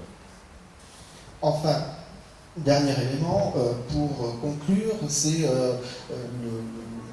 l'importance de la satisfaction de la formation par les étudiantes. Hein. J'ai pris ici anonymement deux fiches de bilan qui avaient été faites la première année, dans lequel effectivement deux des participantes de la première année sont globalement satisfaites de l'expérience, de la mobilité qui avait été faite et leur apport, hein, notamment dans leur propre formation de futures enseignantes. Ecco, qui vengono presentate le schede che al termine delle mobilità i partecipanti erano chiamati a compilare sul grado di soddisfazione e che dimostrano come da parte degli studenti universitari un pieno successo, insomma, un gradimento assoluto molto alto, insomma, per questa esperienza. Donc pour conclure, globalement, les étudiants de l'ESP étaient très très heureux de participer à cette mobilité, notamment concernant les échanges avec les autres étudiants, mais aussi avec les autres professeurs, avec les élèves aussi. Gli studenti sono stati molto soddisfatti di questa esperienza, soprattutto per quanto riguarda gli scambi con gli altri studenti, scambi con i professori e il contatto, la relazione con gli alunni. Les seules limites qu'il y a pu avoir au niveau de l'organisation et de la mise en place, c'est que les bourses pour les étudiants ont été payées après la mobilité. Il solo limite, il solo problema è d'ordine burocratico, cioè che i rimborsi, cioè che le spese sostenute dai partecipanti venivano rimborsate dopo la mobilità. Et que certains n'ont pas pu participer aux dernières mobilités parce que c'était une question financière et ne pouvaient pas avancer l'argent. Dunque alcuni, soprattutto la mobilità di Münster, hanno dovuto rinunciare perché non erano in grado di anticipare le spese. Io lo dico sempre al mio direttore amministrativo che non è giusto far pagare gli insegnanti, ad esempio, le spese delle gite, delle mobilità, eccetera, perché non mi risulta che gli insegnanti o gli studenti navighino nell'oro, no? Ma vedete che anche qui tutto il mondo è paese, quindi possiamo consolarci. Voilà, il y a eu juste une solution qui a été adoptée, c'est qu'ils pouvaient avoir la moitié de la bourse avant de partir, par exemple pour payer le billet d'avion, mais pas l'intégralité de la bourse, et donc c'est ce qui a fait une petite limite dans cette organisation purement financière. Sinon c'est un bilan tout à fait positif. A parte queste questioni di natura molto materiale, finanziaria, ma senza soldi non si va da nessuna parte, insomma, tutto il resto, il bilancio per tutto il resto è molto positivo. Enfin, pour terminer, d'un point de vue de participation et de l'implication des enseignants dans l'ESP, là aussi, un peu comme disait Stéphane tout à l'heure, c'est des équipes qui ont pas mal évolué en fonction des contraintes des uns et des autres, des collègues, et qui n'étaient pas toujours disponibles au moment des mobilités pour pouvoir participer. Anche qui c'è stato un forte ricambio nella partecipazione dei team alle mobilità, determinato ovviamente dagli impegni professionali, scolastici dei partecipanti, sicché questo è stato un limite che ha ostacolato un po' la continuità dell'esperienza. Mais moi aussi, comme Stéphane, j'étais très heureux de travailler avec vous et d'avoir participé à cette belle aventure pendant 2 ans. Je vous remercie. Felicissimo.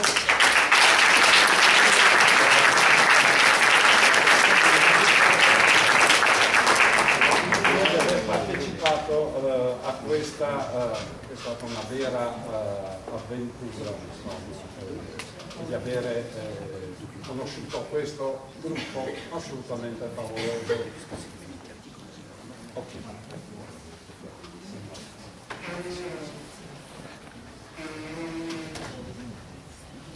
Adesso tocca a Marilena Beltramini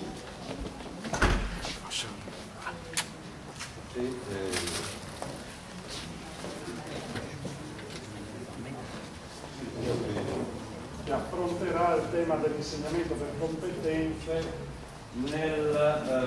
nell'attuazione del progetto.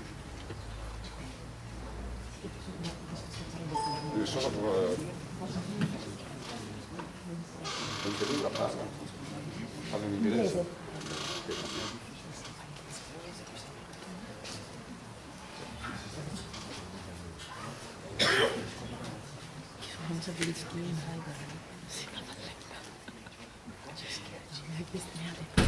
sono andare avanti il PowerPoint mentre parla.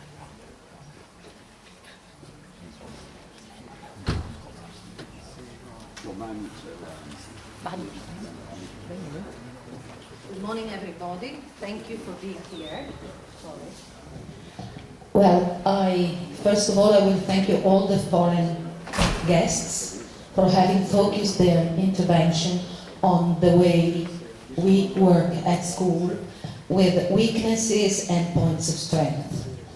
The intention I've got in presenting my research report is to focus the attention on how, generally speaking, teachers who are committed in implementing practices have to keep in mind certain restraints. But before, I would like to, in a way, send a bit of condolences to the victims of Manchester. Not just because I am speaking English, not because I teach English and English literature, but I think because this is a very good way to alert our students and ourselves that peace, which is the utmost and I would say the final and most important goal of our work, is to create occasions for students to promote peace in their everyday experience. So we can go to...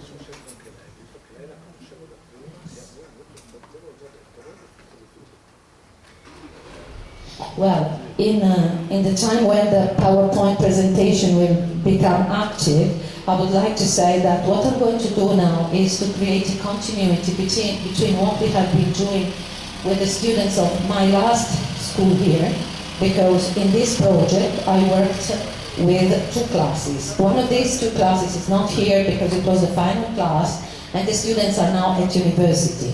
And then this year I worked with 2 4-4s, that is students that go from 17 to 18 years of age. Last year we carried out a survey concerning the way the young generations, but not only, perceive the war. When I started to be committed in this project, I realized that the topic that was the focus of our research was exactly something that nobody in the class had lived on their very first person, and nor had their parents done that.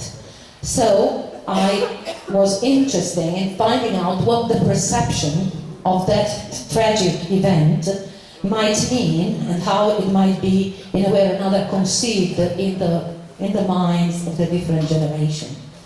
And so the first part of the job was trying to interview people from different generations, make a comparison, and find out if there were some similarities or dissimilarities in coming to a final and conclusive budget and balance of all that had gone on. And indeed, the students found out that there were not so many differences, because the survey was then translated into histograms and pie charts, and in a way to come to a conclusion through a comparative analysis of the keywords that had been more frequent in the course of the research, and then to compare them with what the keywords in the real texts produced in the period. And when I speak about the real text, I refer to the poetry of World War I, I refer to some novels that had been written, to short stories, because of course I had to integrate what I was doing with the students inside the school curriculum. And so there didn't seem to be so many differences, neither in terms of competencies, as far as the work I had carried out during the previous year and this year as well. So this year, on the contrary, we chose, together with other colleagues that teach into my same class, for example, Mrs. Dembing and other teachers, we worked on the ritual of the unknown warrior. But what I want to say is that the topics as far as I was concerned, were pretexts to think, to make the students become active. So I will start with the feedback that last year students gave about their work in the Erasmus Plus project. And I am quoting their own words. Active study does not confine itself to seek and keep memory.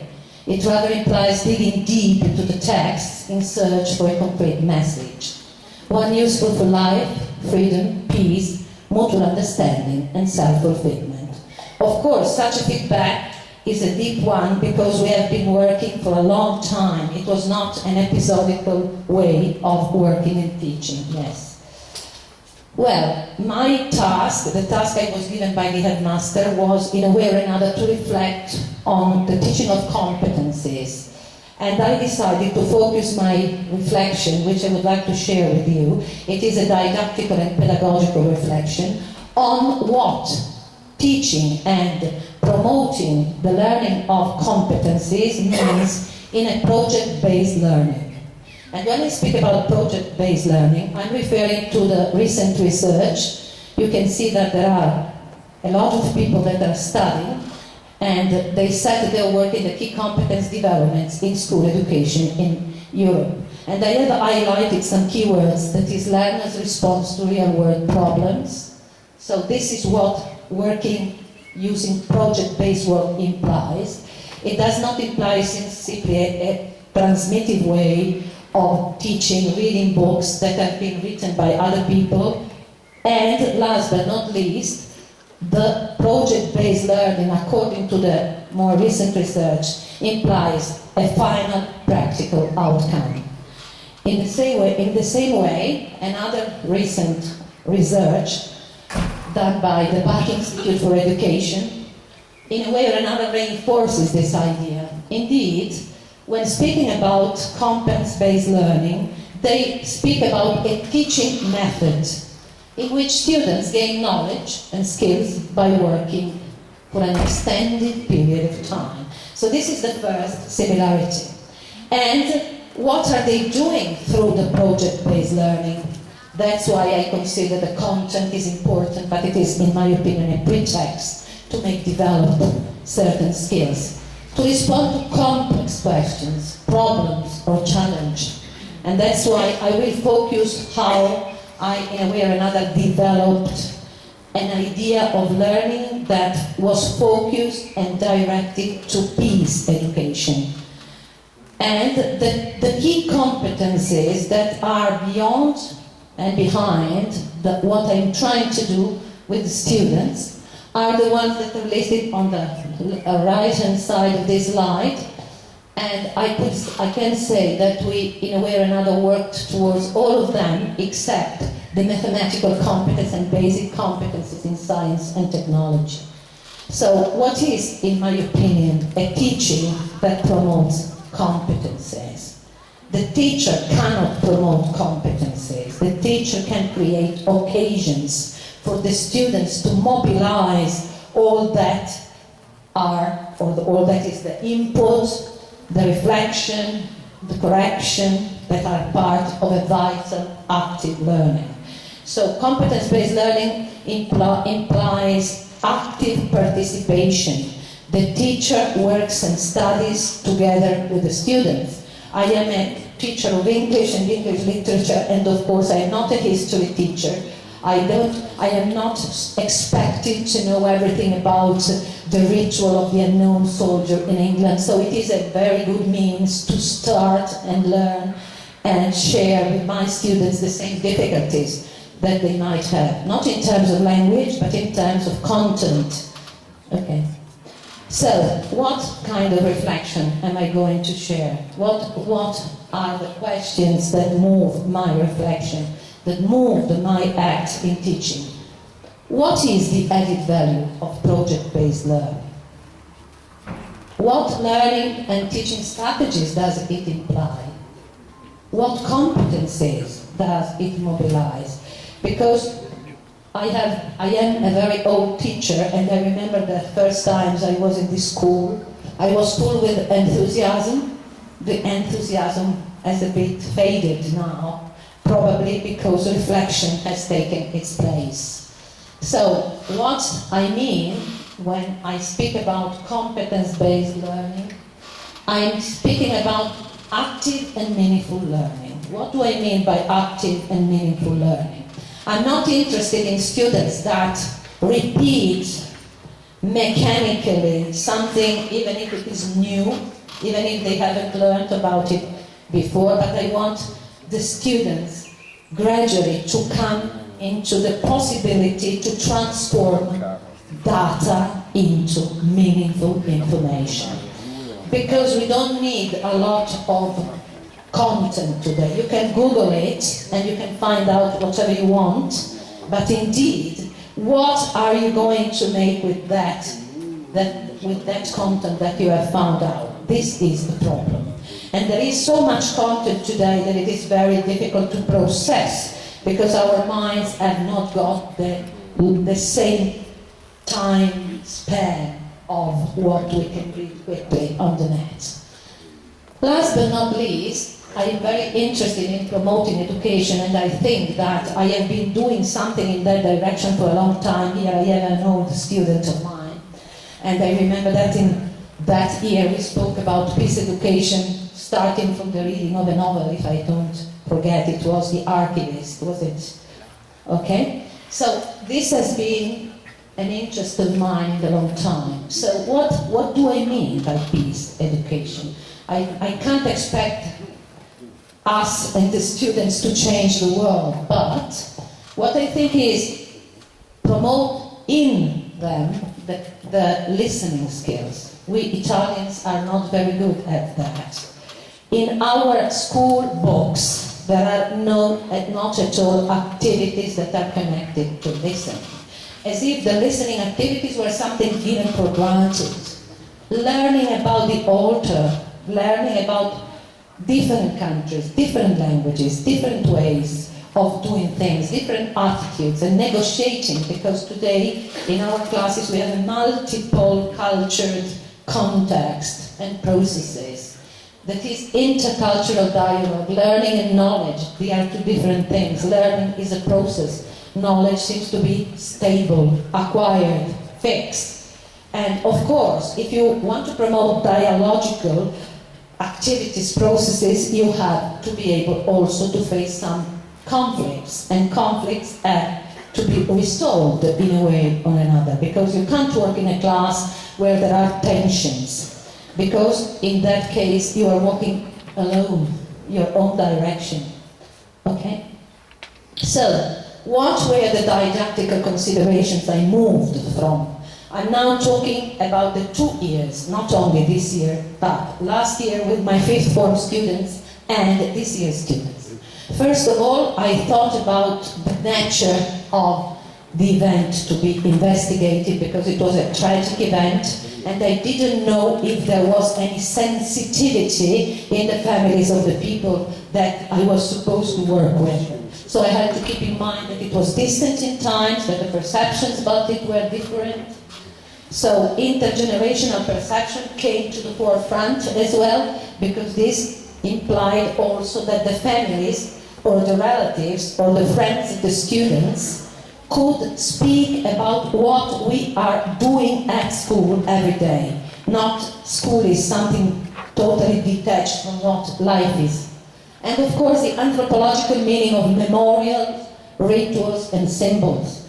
This year, before starting to investigate the ritual of the unknown warrior, I focused my attention on the English warrior just because I teach English, but later we had also comparative analysis with the American, the French and the German. Otherwise there is no dialogue. If we only speak about our nation, our language, our heroes, our victims, we can't decenter ourselves, and our experience does not, I don't think, will interest in a way or another the community. Of course, as I have already said, everything has to be integrated into the curriculum. I had to find links, connections, possible relations beside. One thing that I was doing in the open inverted commas traditional curriculum and this new event. Of course, our headmaster had done his best to create a lot of curiosity about this project. And last but not least, I think that in order to be an inclusive teacher and an inclusive person, you can't reject something simply because it has been done for a long time. So bottom-up and top-down methodologies were given the same dignity, especially today when the students have got a lot of information, but how do they process the previous information, what they already studied in history, what they have already studied in Italian poetry, and what they are going to study or are studying during the content of a lesson like English. So, in doing this, the assessment was a circular assessment. It was formal and formative at the same time. What do I mean? I mean that students couldn't accept this program as if it were just something to add to what we were doing. So we had formal tests as well as informal and formative assessment. One of the most important things that I consider useful during project-based learning is to gradually support the students in making research adopting a scientific method that is collecting data and in a way or another implement evidence-based decision-making. So all these activities and all the skills beyond them are open doors for the real world. Because when we have to take a decision in life, we have, of course, to be sure that we have analyzed all the data that represent the prerequisites for our decision to be substantial and meaningful. Of course, being myself an English teacher, I don't need to underline the importance of the relation with one's territory cannot be erased. So I can't pretend. For example, I find it rather odd when the people give for granted that the Italian students during the English lessons become naturally English speakers because they are studying English. Every teacher knows how difficult it is to ask students that come from Friuli or from Italy or from Veneto or whatever you like, and ask them, who are generally neighbors or live in the very near about areas, and ask them start speaking English. So what is the possible alternative? Is to ask them to work on realia, where in order to make sense of what they are going to say, they have to confront, I use the word confront because it implies an effort, with what is altered. The language is altered. Language is easy probably to understand, even our mother tongue, but to recept a language is not to learn a language, is not to speak a language. So this is a very important thing. Just to answer to what my colleagues have previously told us about the difficulty of speaking in a different language. Okay. So, of course, when I plan activities that are context-based, I have got a framework in my mind. A framework which is a pedagogical framework, which implies something that has now become almost obsolete because everybody is repeating it, but one thing is to say and another is to transform words into actions. Constructivist and humanistic approach. What does it mean? It means that the students construct meaning together. Humanistic means the person is at the center of the process. Intersubjective learning context. The final synthesis comes from the students being subjects that in a way or another share their opinions, and they have to come to, through a process of negotiation, to a shared point. So also network learning, because my students work in an e-learning mode for at least 7 years, I think. But not only the network between themselves, even the network with the other students, other institutions. Analysis and synthesis skill, because In both years of the Erasmus Plus, I have used the research method. Students had to research content, information, data on the basis of some signaled, signaled sites in the shape of a web quest. But otherwise, they spend all the afternoon. If you ask the students do a research on the network, they spend all the afternoon going up and down Google, but they come to nothing. And so this is an important point I found out very useful for the teacher. Of course, when they have to make research, they have to use their interpretative skills and develop critical thinking in order to be able to justify and support what they say. More or less, lifelong learning is the framework behind everything, because they have learned that all life long we must learn. I always learn, even from the students, every day. And, of course, it is also important for the students to become conscious, aware of what they have been doing in order to get to a certain result, or to a certain decision, or to a certain conception. And so metacognition is one of the most important aspects and steps. Assessment and self-assessment. So I always ask my students, whatever activity they do, at the end of the activity, what would you change in what you have done, in order to find if there are weak points. And of course, soft and ICT skills that are a sort of language that crosses all kinds of activities.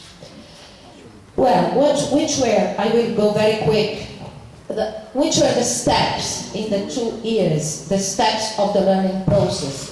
So students were asked to collect data, where they interviews, research, or text, images, or videos, and they were asked to analyze those documents or text and to make comparative analysis so that their mind would become gradually an open door, including today the Ministry of Italian Education is speaking about the inclusive school. The inclusive school is the ability to accommodate, according to Piaget's idea about pedagogy, all the new, but the new cannot be simply, be part of a repository. There must be links in that repository, otherwise it is only a drawer that you have in your bedroom, but it has not got any meaning in what you are going to become or do or think. Of course, the different interpretations of the texts had to be discussed and selected and shared according to the different perspectives. And in order to fix, students were asked to write them in the format of argumentative texts. Well, everybody knows that during adolescence, the relevant people for students are their mates. So peer proofreading in group activities became an essential moment. Students wrote something, and in groups I asked them during the project to do a peer proofreading, because one of the weaknesses of students, as far as I can see every day, is that they communicate, even in English, their way with mistakes. Some of them are more brilliant, but most of the times they never ask themselves if what they say is intelligible for the others, if the other people understand what they want to say. Of course, then came the documentation process, the assessment, the self-assessment. These are all the steps of which I have been speaking so far. And then came reflection not only on the steps, but also on the topics, on war rituals. For example, this year they were very interested in finding out the way in which the ritual of the unknown warrior is promoted in England. There are projects that invite people to write letters to the unknown warrior. And the students that came in a stage with me to London, I took them to the Imperial War Museum. I asked them to carry out activities. They were asked to analyze the letters written to the unknown warrior. There were millions of letters from people of different languages, different countries, different ages. Very different from the rhetorical pose of a wreath in front of a statue. This is to make active participation. This is to promote a continuity in time and history. This is to connect the new generations with the old generations. This is also to promote the integration of multicultures. So this is what I find interesting. Their meaningful learning can be transferred into real-world practices. In life, they will have to make decisions, and decisions are made on the basis of evaluative processes. So the activities, how did these activities turn out? They turned out more engaging. They were really asked to engage because this was relevant, in my opinion, for working and living in the real world.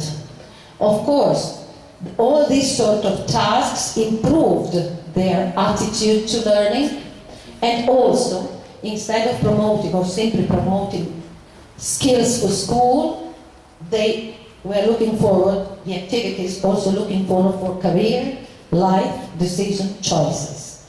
Okay, because students, as Thierry said before, have to take initiatives, responsibilities, and all the like. And last but not least, especially for a language teacher, you have to invite students, I say invite, I can't compel students if they're not interested, to build confidence. If you don't build confidence with a subject, you'll never like it. It might be interesting, well done, but you have to build confidence, solve problems, working group, communicate ideas, and manage oneself more effectively. I heard that Stefan spoke about autonomy, and this is exactly one of the bases. Provide opportunities for students to use technology, connect students and schools with communities and the real world, and promote equity. Not all students have got the same rhythm of learning. Not all students come from the same families and contexts. So they probably, if an activity in class is working efficiently, not from the point of view of the formal evaluation, but from the view of education, it must become transformative of what they have done so far. So the learning context, what were the learning contexts like? Well, they included both individual activities, cooperative and collaborative activities, even if I have to say that in the late years I am becoming very critical about cooperative activities, because what happens when you have a cooperative activity? You ask the students to carry out a task and they divide the task into pieces, but they don't work together. Everyone does its piece at home, and then the glued process doesn't work. It becomes more a patchwork than something that is really relevant. So I would be in favor of collaborative activities more. And peer tutoring, public speaking, flipped classroom, that is, students are given some materials at home with tasks to carry on, and then in the class context they have to discuss their points of view and share opinions in view of carrying out a task. Using foreign language, both for oral and written tasks and communication. So, of course, the teacher, when she is listened to, has to become an encourager, a roles change. She may be a mediator, a tutor, an interlocutor, it depends on the needs of the students, and not only. Because we cannot pretend that what goes under the name of the national curriculum doesn't exist. I'm sorry, it exists, and we have to keep it into consideration. Product, what did my students do? Well, the product were, in both cases, two research reports. This is because I had to include my work inside the curriculum, because I think that any practice which, when it is outside the school curriculum, is not considered with the same level of importance by the students. And so it doesn't become meaningful. So they generated collaborative research reports, and you can see them on the site. They generated presentations, documentations, charts, histograms, and oral presentations. I underline the importance in a Liceo Scientifico of generating texts that are also non-linear, the most difficult for the students to interpret. because classical texts are generally moving from left to right because they are narrative or argumentative. And so the students have a lot of difficulty in going on. So this slide summarizes, in a way or another, the learning added value of a project-based learning and competencies. So instead of the transmissive mode, we have, or at least we look forward to a student-centered practice, constructive learning instead of the ready-made content. I always tell my students that the manual is not a text. The manual is a synthesis, is an archive, is a patchwork of things, but I would like them to construct learning in order to create something on their own, the product of the project-based learning. The listening attitude, they are very careful when they listen to something that they have produced, instead of listening to a transmissive lesson. The multiplicity of the points of view instead of the self-referential reference, and of course, in the best cases, the emotional involvement in respect to a detached attitude. And also very important and connected to critical thinking is problematizing. Give them subjects so that they become interesting for today's thinking. They have to problematize and not accept passively all that they read. So students in this sort of project-based learning in view of competencies are asked to identify significant links, adopt shared opinions, develop critical thinking, transforming data into meaningful information, develop an attitudinal and methodological pluralism. Of course, they have to be ready to argue the point they are making. So, in doing project work at school, in view of competence, I think that a new context is born because the teacher and the students learn together. The teacher and the students learn how to learn, not only learn. They learn how to learn. Learning together, making research, action research, respecting, mutually respecting each other, collaborating, reinforcing the weak students, so that they become familiar and so that they can build confidence, and monitoring, continually monitoring the learning teaching process. And so the teacher is called in a continuous effort to redefine his or her processes, his or her practice. Well, what are the outcomes I could observe? They were active and collaborative attitudes. I have to say, not of all the class, unfortunately. Competence-based learning, of course, because if you ask them to carry out a task according to certain steps, they can't make summaries. Students generally tend to make summaries, but analyzing a text doesn't mean to make summaries. Informed decision-making, emotional involvement, situated learning. We don't learn in abstract, outside of a place and time, but we study something in a place, in a time, and such place and time affect the way we interpret data. Empowerment. Empowerment means this capacity of the learning context to make the students become more confident with what it does. Improve social and communicative skills, and of course, rethinking education in the age of technology. This is very important. Because students today are convinced that whatever they want to know, they go on Google, they Google, and they find it out.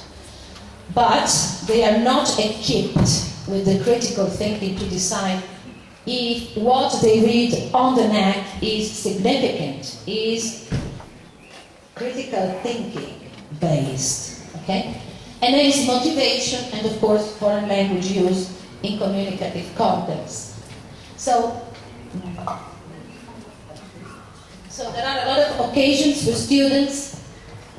This is my personal choice to adopt a scientific method in learning to collect, classify, select relevant information, to carry out the task, to report the findings in front of the class, and all that I have been saying so far. What I want is also to focus my attention on to interpret and explain differences and similarities. Everybody writes poetry, everybody writes newspaper articles and carries out self-assessment. So learning how to learn. Okay. So I am trying to give a global evaluation, and in order to do that, since I don't want to be self-referential, I want to focus the slide on one of the latest research on global evaluation. It was written this year.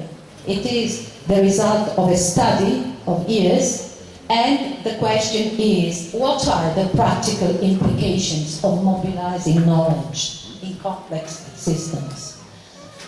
Well, scholars say that there are 6 actions to mobilize knowledge. Co-producing knowledge, so the students create their own books out of what their research are. Establish shared goals and measures. We decide what perspective and angle we want to focus our research on. Enabling leadership. Now I am following a teacher training program for teachers in our Ambito 9, and all the scholars who are coming here asked me who are the coordinators of the group. So being a coordinator in a group is a very important soft skill, ensuring adequate resources, and of course transforming what we study into action, contributing to the science of knowledge to action, and communicating strategically. When I was younger, a younger teacher, everybody told me that I want my students to talk, I want my students to speak. Well, I want my students to communicate. It's very different, and of different relevance.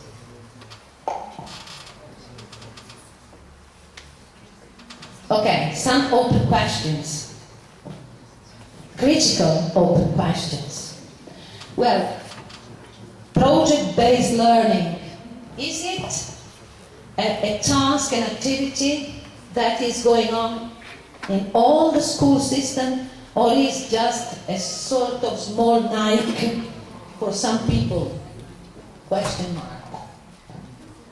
What does the community, the school, do of all that is produced inside the classrooms in these projects? Who sees their works?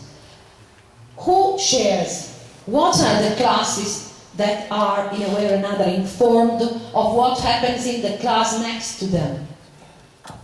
Why should students, and this is also something that was said by my colleagues from France, what do the students that did not take part into the Erasmus project do with what has been produced by the students? Because if you don't think about that, the risk is that all that we produce in an Erasmus project process remains self-referential inside the class of the teacher or of the teachers that have done it, with a lot of problems, because the students want to show what they have done.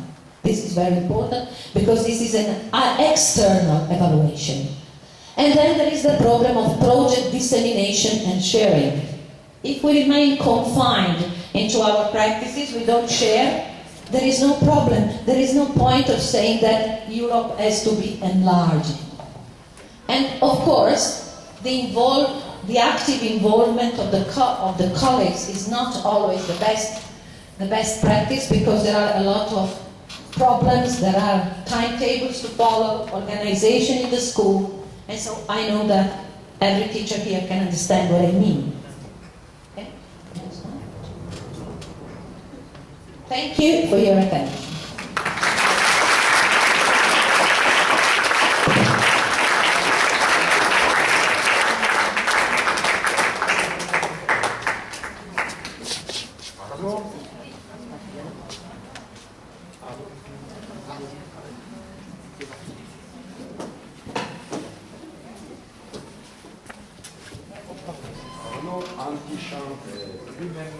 Maestro all'École publique d'Astafort.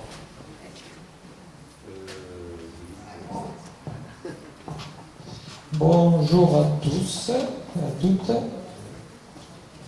Alors là, on a vu beaucoup de théories. Donc nous sommes tout en bas du projet, nous sommes en contact direct avec les élèves. Abbiamo visto molte teorie, noi siamo in fondo al progetto, a diretto contatto con gli alunni. Donc nous avons pu tester, nous avons pu essayer une multitude de projets tout au long de ces 2 années. E quindi abbiamo potuto sperimentare, testare le pratiche messe in atto nel progetto durante questi 2 anni. Donc dans la classe, nous avons toujours travaillé en 3 temps. Nous avions un premier temps où nous partons de l'observation et de la description. 3 tempi, 3 fasi del lavoro in classe, osservazione e descrizione. Donc nous sommes toujours partis d'éléments concrets, d'éléments observables par les enfants. Partire da elementi concreti osservabili dagli alunni, dai bambini. Donc nous avons en classe créé un musée. Donc nous avions demandé aux élèves d'apporter des objets de leur famille. Quindi hanno creato in classe un museo composto dagli oggetti, dai reperti trovati dagli alunni in famiglia. Nous sommes partis d'affiches, d'images. Nous avons évidemment visité des monuments, donc comme le monument aux morts. Abbiamo visitato poi dei monumenti, come dei monumenti ai caduti. Voilà. Lors des mobilités, évidemment, parce que nous avons emmené une classe de 28 élèves en Italie, nous avons pu aller sur les tranchées. Abbiamo portato durante una delle mobilità previste una classe intera di 28 allievi qui in Friuli. Abbiamo potuto quindi visitare direttamente le trincee.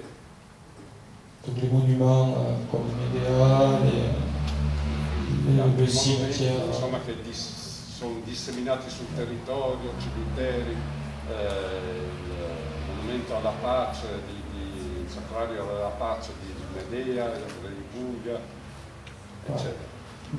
Donc tout ça, c'était le premier point. À partir de là, donc, les enfants avaient vraiment, ils pouvaient donner des images sur les mots. Donc nous passions au deuxième temps où là, nous analysions et nous interprétons tous les documents, toutes les images que les enfants avaient.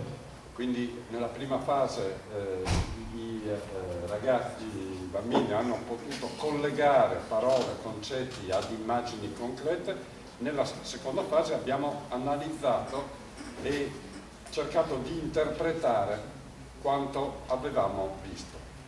Donc c'est là que le projet était très intéressant parce que nous avions différents points de vue. D'habitude nous sommes seuls face à notre classe, donc là il y avait la confrontation des enseignants de l'ESP France, de l'ESP Italie, enfin pas l'ESP de l'Université d'Italie. Nous avions les élèves du lycée ici de Cervignano et du lycée Palissy, et plus la classe italienne qui était là, donc il y avait énormément d'échanges et nous avons pu... Questa è stata la fase più interessante perché è stata arricchita dall'elemento dello scambio, del confronto tra diversi punti di vista.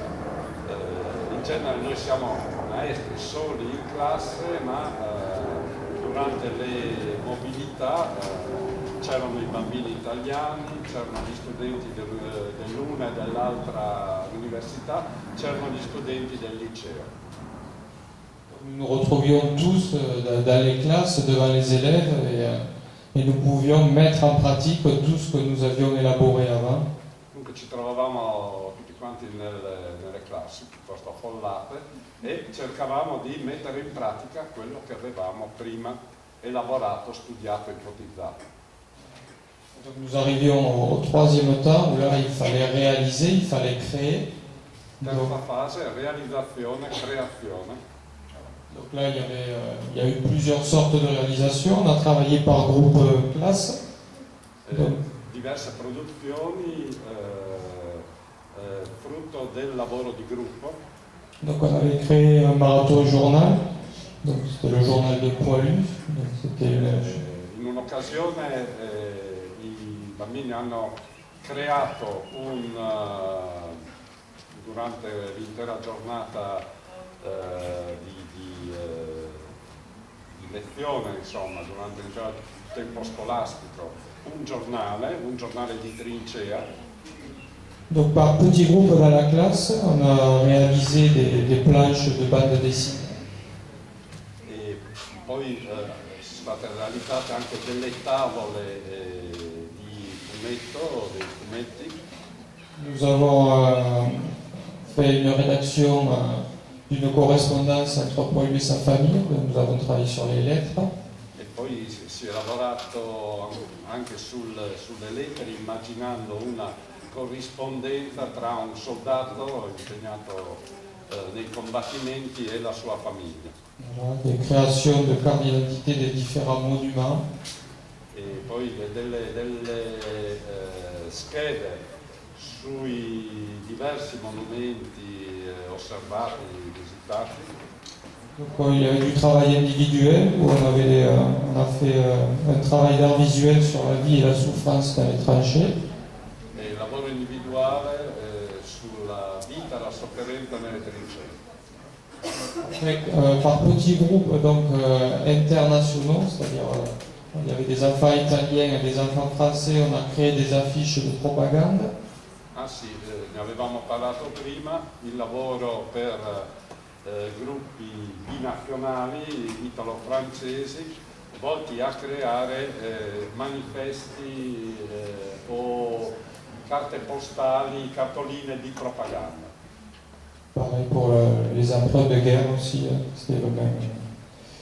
Sì, come per esempio i manifesti che circolavano allora sul prestito di guerra.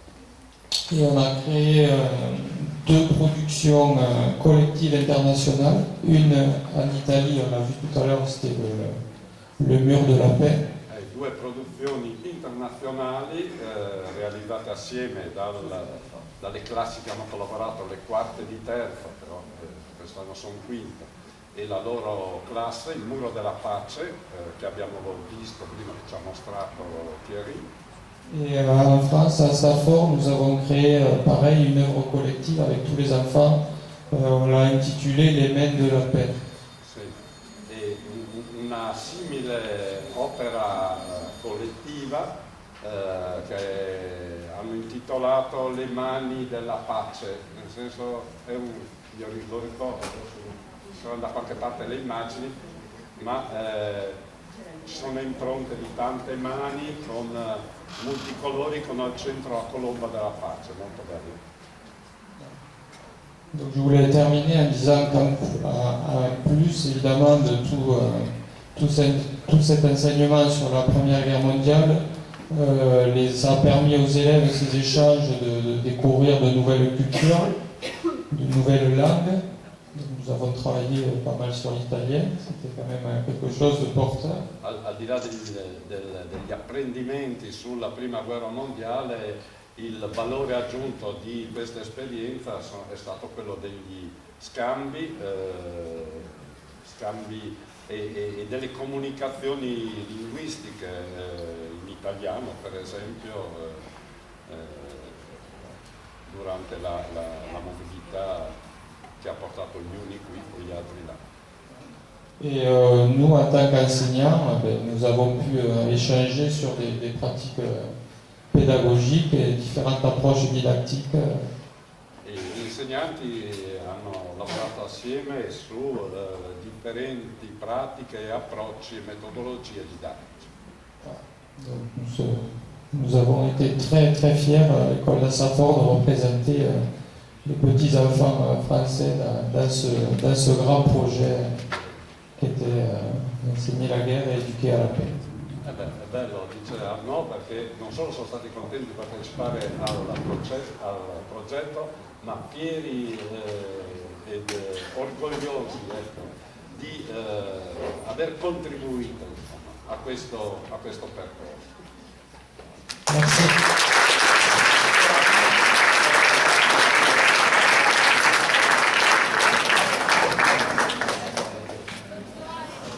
Adesso Maria Grazia Moncello, che assieme a Pino Lenzo, con le due classi quarta e poi venuta quinta, ha partecipato allo scambio.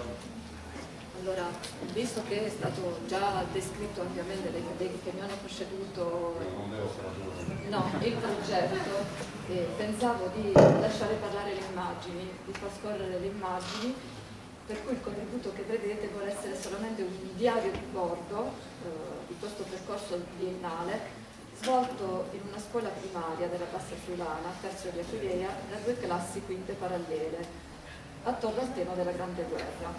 Ecco, dico subito che per noi non è stato facilissimo, ha rappresentato nel contempo una sfida e un'opportunità, ma i progetti quando nascono comunque vanno avanti dopo solo grazie alla condivisione di tante persone, per cui ringrazio subito, perché sono sicura che dopo con l'emozione mi dimenticherò, la mia compagna di viaggio, la prima Lenzo, i due dirigenti scolastici che hanno creduto in noi, quindi il preside qui presente, l'ex dirigente Ariella Bertossi, l'amministrazione comunale di Terzo che ci ha supportato, sto dicendo sopportato, e sostenuto in questi 2 anni, la comunità tutta che si è aperta al progetto e le famiglie, perché le famiglie ci hanno affidato 22 bambini di 10 anni. Non è facile, non è semplice. Soprattutto li avete riportati in e soprattutto salve, sì, anche quello. Allora, la domanda che mi fanno ricorrentemente di questo progetto è: lo rifaresti? Non lo rifaresti? Dicevo prima alla dirigente che questi progetti mantengono l'originalità nell'unicità. Per cui sì, sarebbe bello poi passare il testimone, anche perché poi i nostri alunni che andranno il prossimo anno nella scuola secondaria di primo grado, ecco, porteranno il testimone sicuramente ai loro compagni. E la seconda domanda, l'aspetto più rilevante di questo progetto, la mobilità. Io rifarei la mobilità con i colleghi francesi. È stata l'esperienza più bella, perché conoscere una comunità di Astafot, che è un paesino circa meno di 3.000 abitanti, quindi più piccolo ancora del nostro, e vedere come la loro comunità si è aperta a noi è stato fantastico. Quindi un paesino bellissimo dove regnava la calma e la tranquillità. Vedere anche, ecco, condividere le esperienze di apprendimento, insegnamento con i colleghi francesi è stato importante.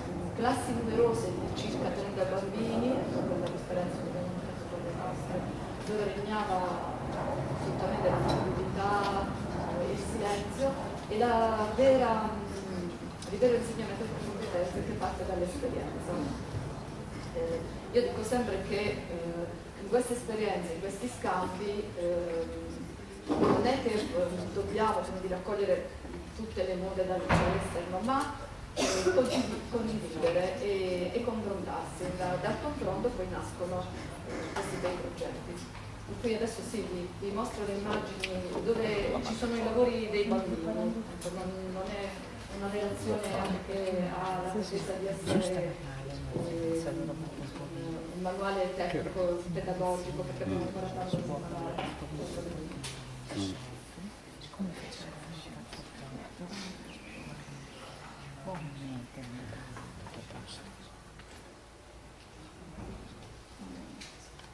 E quando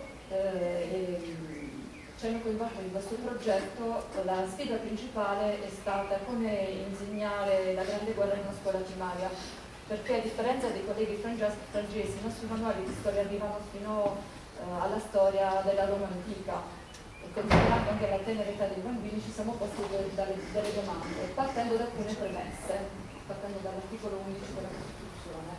L'Italia ripudia la guerra. Ecco, come vi dicevo, il progetto Erasmus ha coinvolto per 2 anni 2 classi parallele della scuola primaria.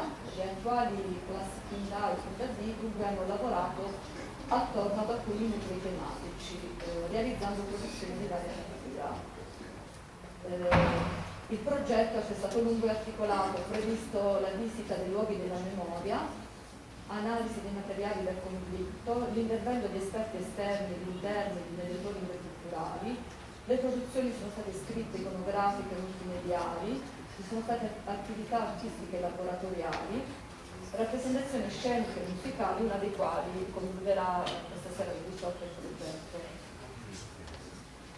I raccordi, appunto come dicevo prima, sono stati numerosi, con le famiglie innanzitutto, con la comunità locale, studiosi locali, la biblioteca di Piazza di Aquileia di Spallanzano, centri di ricerca.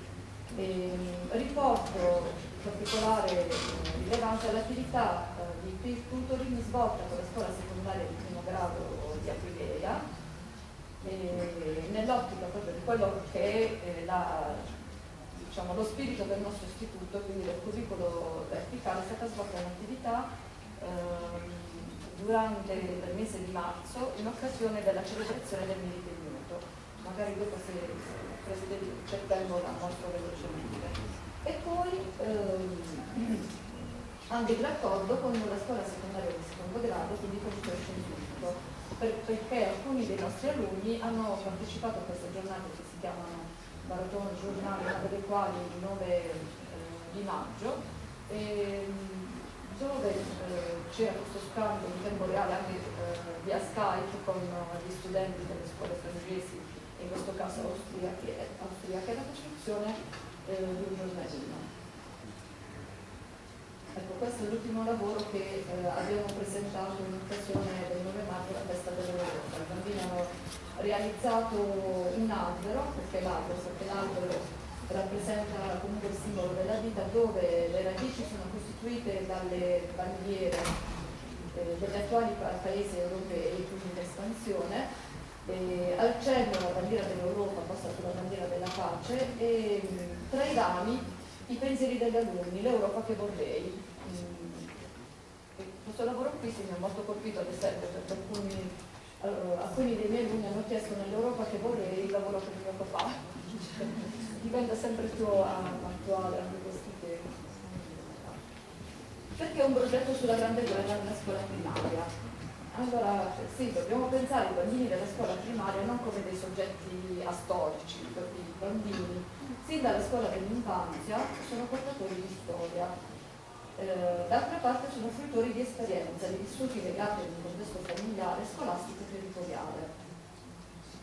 Vivendo in una società globalizzata, la cui comunicazione si basa sulla velocità dell'informazione, i bambini sono bombardati, sapete, sono immersi negli inviti mediatici. Perciò si pongono all'adulto delle domande che riguardano anche la Grande Guerra. Uno degli obiettivi primari della scuola è formare dei futuri cittadini in grado di dialogare e saper gestire un dibattito. L'insegnante ha il compito di cercare risposte e di darne agli alunni. Quindi trattare il tema della Grande Guerra nel progetto europeo diventa anche l'espediente per trovare risposte condivise sui conflitti odierni in base a una comparazione tra passato e presente.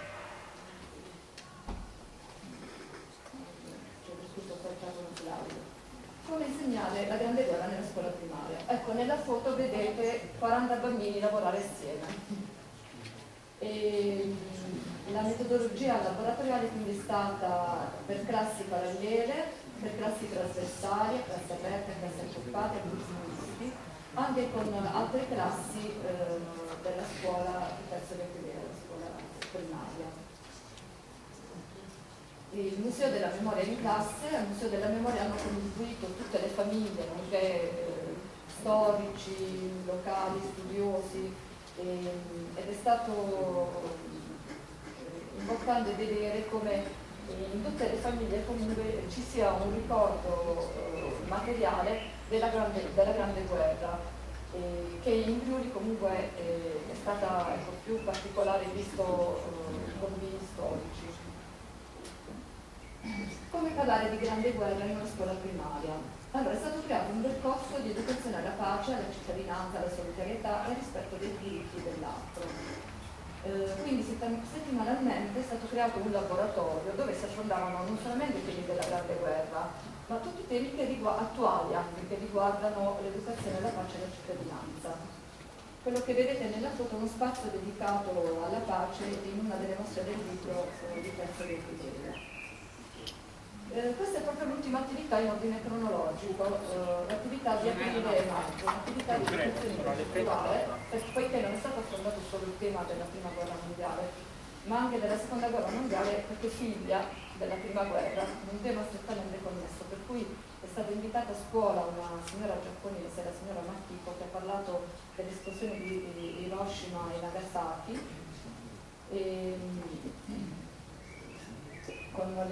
questa è una classe quinta assieme a una classe terza, quindi il progetto proprio è stato assolutamente trasversale e interdisciplinare. E qui nella foto vedete l'albero Audili, che è l'unico albero sopravvissuto pur trovandosi vicino all'epicentro. E voi direte cosa c'entra. Questa signora Makiko ha lasciato alcuni segni di questo albero. Quest'albero è diventato il simbolo della pace mondiale, quindi ogni bambino insomma, ha ricevuto questo segnino, ricevendo questo segnino è diventato in questo modo testimone e portatore di pace.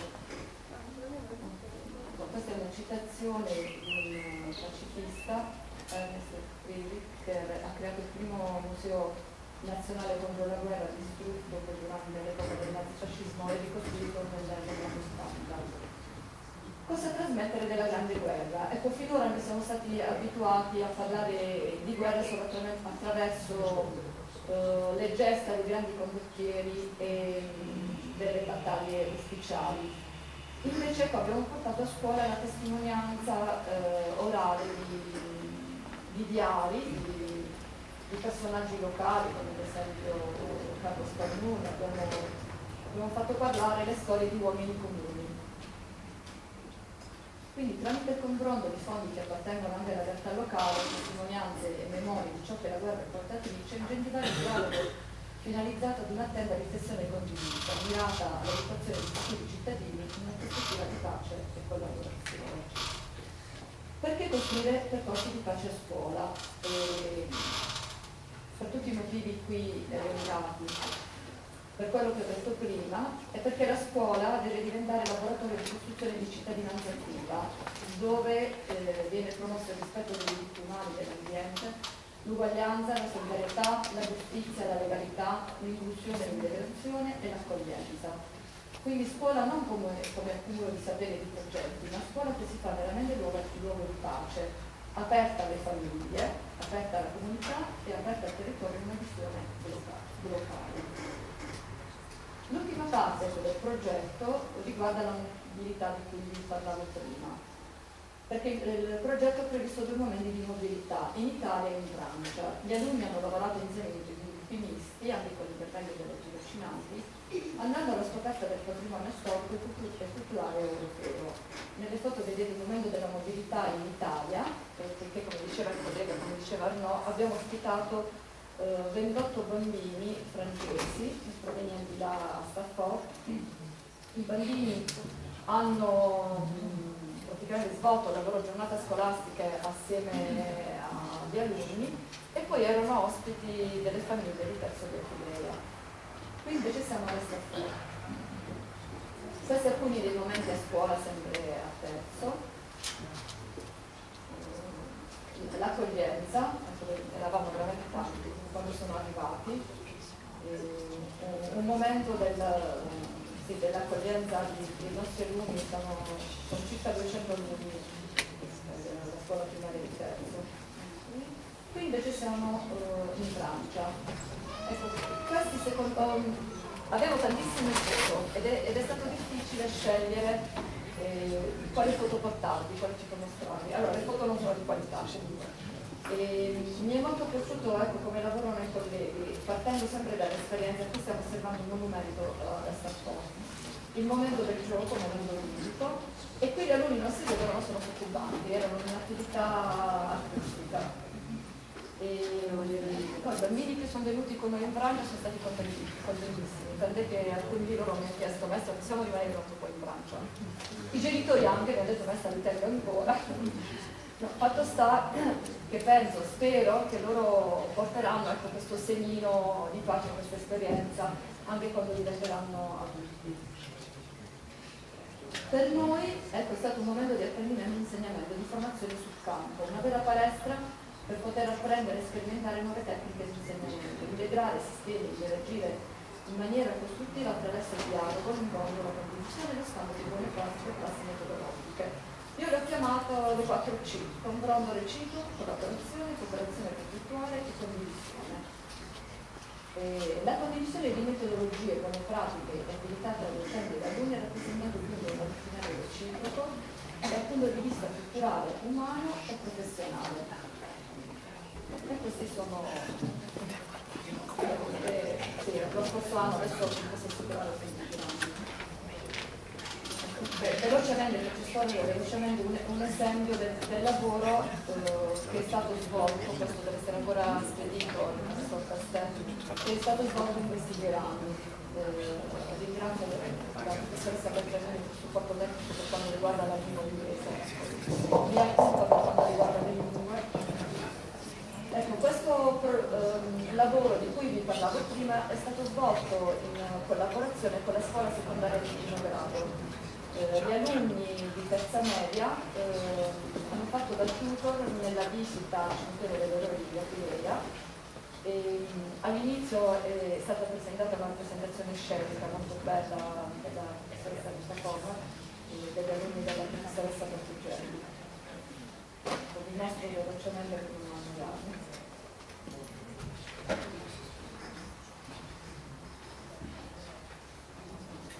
Come diceva il professor DURÌ, comunque tutto questo lavoro tecnico è visionabile in questo grande diario di bordo del sito delle radio. Grazie.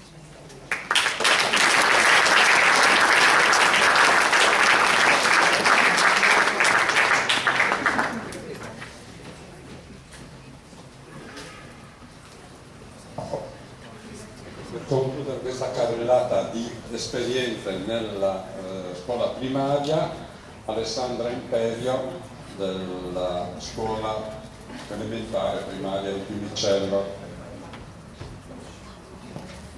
Good morning everybody. My colleague Mrs. Serena Pottar and I teach in 5th grade in a primary school. And this year we have been involved in 2 big projects. The present Erasmus Plus and an additional one called Please Stop the War, organized by Coordinamento Enti Locali per la Pace e i Diritti Umani and by Paolo della Pace.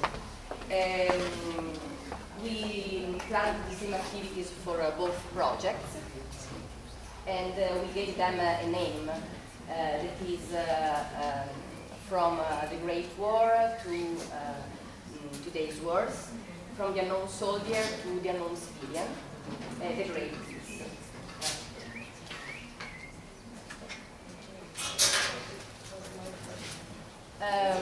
So we made a comparison between the First War and contemporary wars.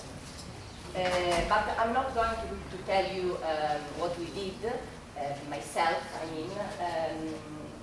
We teachers want our students tell you about you. So I invite you to watch this 5 minutes video interview. And later I show you our final product that is an e-book.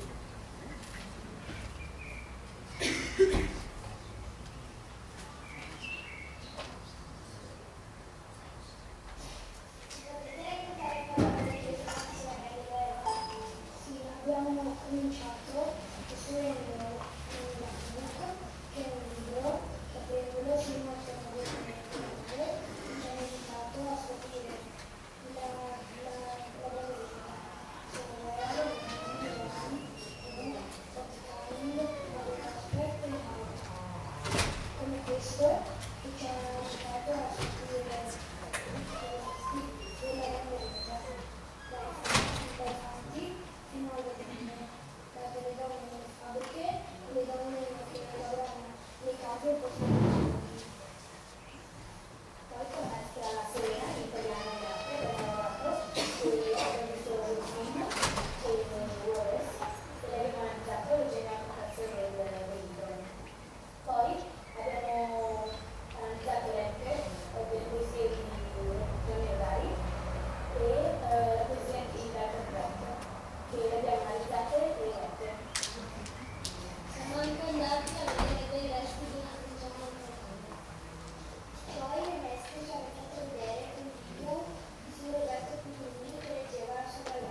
costruito un ebook che è un libro elettronico. Poi noi bambini abbiamo registrato le parti audio. È stato difficile questa parte sulle guerre moderne? Come avete affrontato alcuni aspetti difficili, ad esempio perché sulle guerre attuali? Il lavoro sulla Grande Guerra è stato abbastanza impegnativo, però le parti più impegnative le abbiamo affrontate giocando. Infatti la maestra ha approfittato di una lite tra due bambini. La maestra ha fatto scegliere a questi due bambini che stato volevano rappresentare. Tutti gli altri bambini erano giornalisti che dicevano la propria opinione, e la maestra scriveva alla lavagna i titoli di giornale. E poi i bambini questi due bambini hanno detto quello che era successo veramente, e abbiamo scoperto che i giornalisti non avevano ragione, però non avevano detto tutto quello che dovevano dire. Abbiamo scoperto che dobbiamo ascoltare le opinioni delle diverse persone coinvolte nel conflitto e leggere molti libri per capire il vero motivo sulla guerra. L'obiettivo finale di questo progetto è stata la grande pace. Come avete lavorato a riguardo? La nostra religione ci ha spiegato che nessun verso del Corano parla di morte e di violenza. Il messaggio che vuole dare Allah e il suo profeta sono pace e amore. Abbiamo anche visto un video di un bambino siriano che richiede l'aiuto dicendo "Please stop the war", che significa per favore fermate la guerra.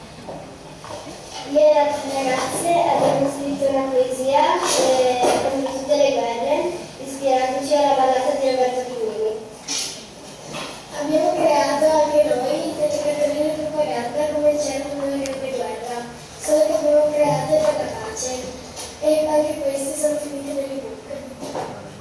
Per quanto tempo ci avete lavorato? Ci abbiamo lavorato da gennaio fino ad adesso, tutti i lunedì con le tante maestre, e alcune ore della maestra Serena in arte e in italiano, come diceva prima Teresa, e in alcune ore della maestra Alessandra per approfondire gli argomenti.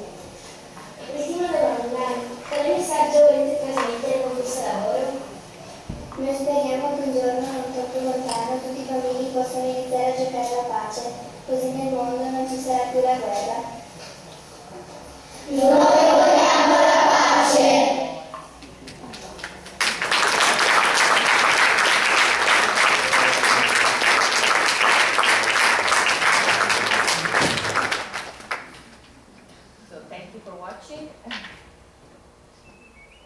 Now I quickly show you the final product, that is an ebook. We have realized collecting all the activities we carried out.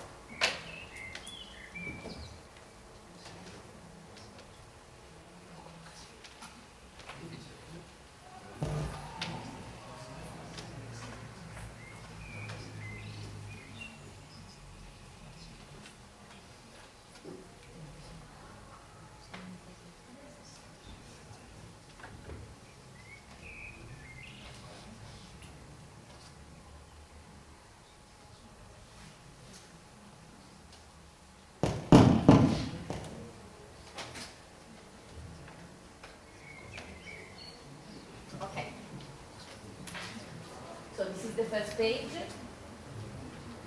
Then we have two messages, one for the parents on the left and one for children on the right. The index and a video showing how a lab book on the first war is like. But I don't want to, I can show you only a little piece of it.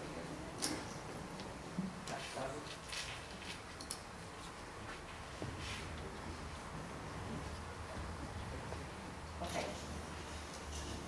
So inside there are the WH questions, and children can open each folder and see, for example, where the country is involved in the war,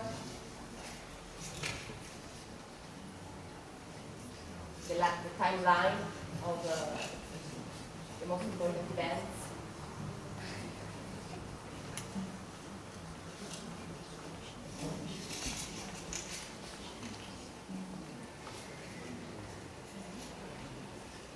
the weapons used during the conflict.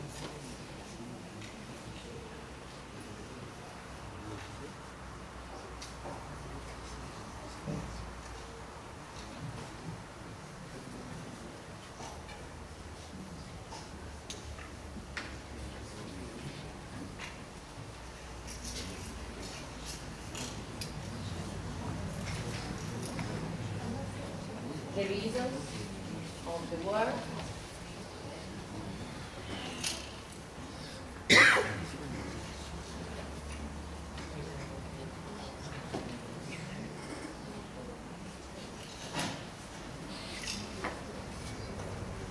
the protagonists,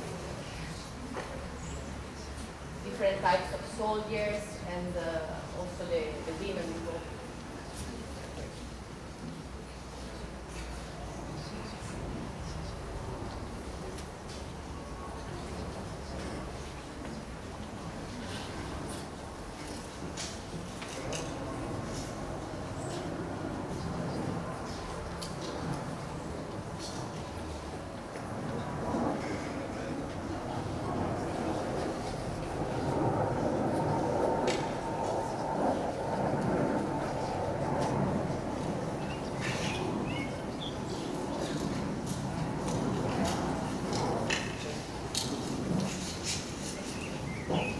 Other aspects, so peace, propaganda, patriotism, and the young soldier,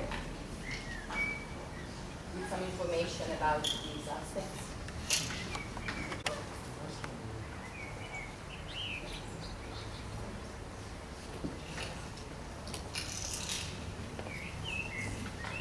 And kind of conflict, so the trenches, pop up with the trenches.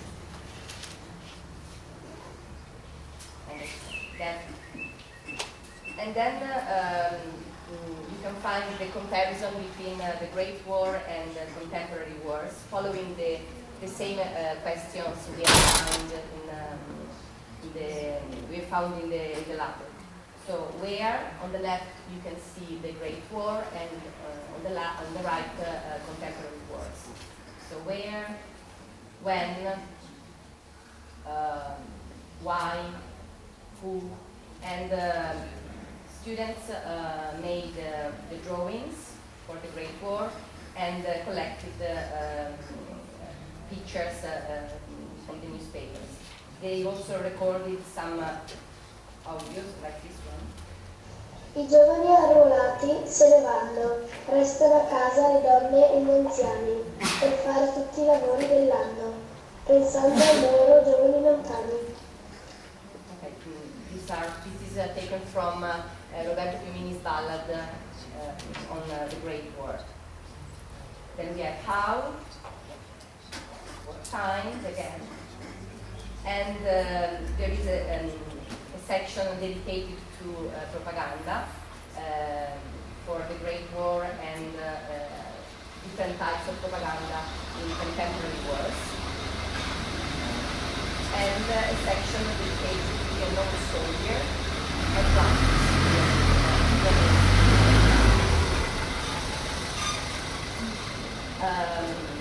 Then we have the call for peace and some peace attempts, and some students' propaganda postcards for peace.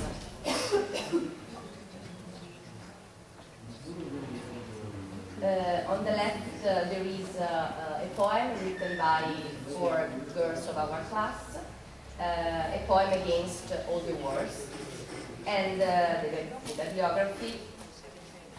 In conclusion, a poster for peace with a song,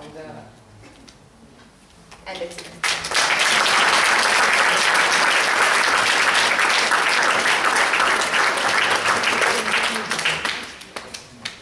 In conclusione di questa mattinata intensa, Chiascia Bucnavet presenta questo capolavoro per la guida bilingue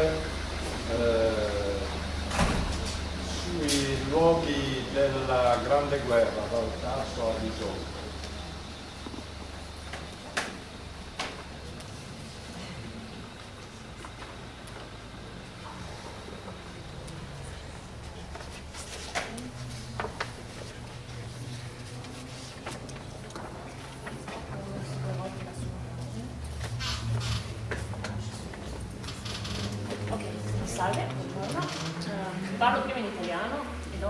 semplicemente in inglese, per le colleghe soprattutto. Questa è una guida bilingue, è una guida fatta dagli sloveni e dagli italiani. Inviterò dopo anche Antonella, perché Antonella è stata la mano destra della parte italiana, non è giusto che parli solo io. È una guida bilingue fatta così, a riverso, da una parte slovena e dall'altra parte italiana.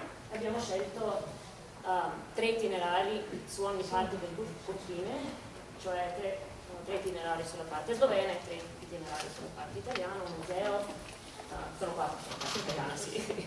Un museo, un monumento e sì, è un parco tematico collegato alla prima guerra mondiale. E tradotto tutte e 2 le cose in tutte e 2 le lingue. Non so, credo che abbiano pensato, è una delle 3 cose finali che abbiamo fatto. Una è il manuale fatto dai francesi, l'altra è anche il web page fatto dai francesi, la terza cosa è questa. Forse perché i vicini devono collaborare sempre, no Aldo? Sì. Perché i pregiudizi ci sono sempre. Mi scuso, non sono molto felice di parlare qui, mi perdo un po'. Ed è importante in questo tempo, credo, quando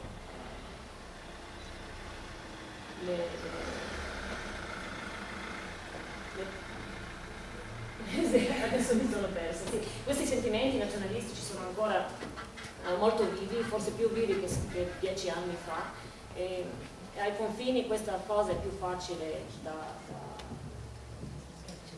sì, è più facile sentirla e no, volevo dire anche correggerla, perché ci si può incontrare più volte, ci si vede e forse così si perde un po' di sensibilità da una o dall'altra parte.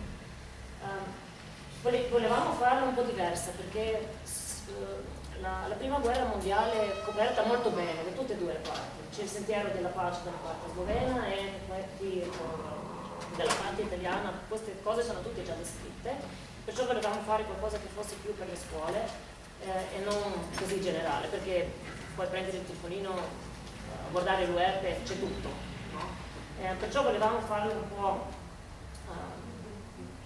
un po' diverso, con un po' di esercizi da fare sul terreno per gli insegnanti che vanno con gli studenti a guardare, a visitare questi posti, per insegnare sì la pace e per essere sicuri che anche i giovani di oggi sanno che la guerra è una cosa che non porta mai bene, che tutti sono feriti in una guerra, non c'è mai un vincitore, tutti perdono in una guerra, perché quando una persona muore non fa niente se è un tedesco, un francese, uno sloveno, perciò le guerre sono da evitare e bisogna collaborare. Questo era praticamente il tempo. Cosa posso aggiungere? È stato molto bello collaborare con i nostri vicini sloveni, quindi abbiamo fatto di begli incontri per decidere quali itinerari inserire e così via. Quelli che abbiamo messo noi sono quelli che sono stati anche visitati nelle varie mobilità, quindi abbiamo anche utilizzato dei lavori fatti durante questo biennio e la cosa interessante, appunto, che contraddistingue anche questa guida, sono le parti che vedete alla fine di ogni monumento, sono delle parti in cui i ragazzi possono fermarsi a riflettere e quindi ci sono degli spunti, ci sono delle domande, ma anche ci sono dei documenti, quindi può essere anche un lavoro fatto che si può fare anche a scuola. Questo è quanto. E poi io lascerei che a parlare fosse la guida stessa, quindi se voi la prendete potete vedere. Sì, ho visto che le copie sono lasciate all'entrata. Grazie, siamo state contenti.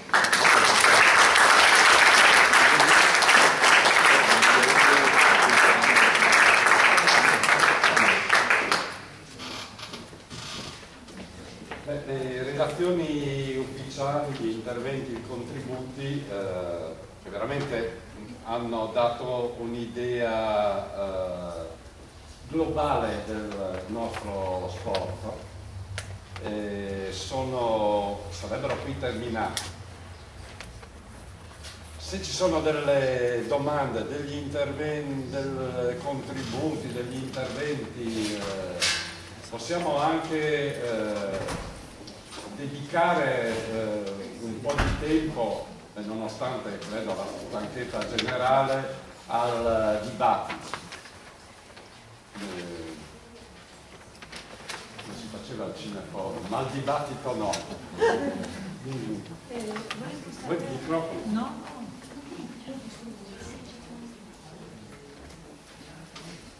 E Monique Badiou, una vecchia amica che ha contribuito in maniera direi eccezionale ai primi progetti di scambio che abbiamo fatto a Fiumicello, a Villa, con le scuole elementari francesi già tanti anni fa, no? E poi un'animatrice, diciamo così, dell'interculturalità e dell'amicizia italo-francese in particolare. Solo, ma in particolare.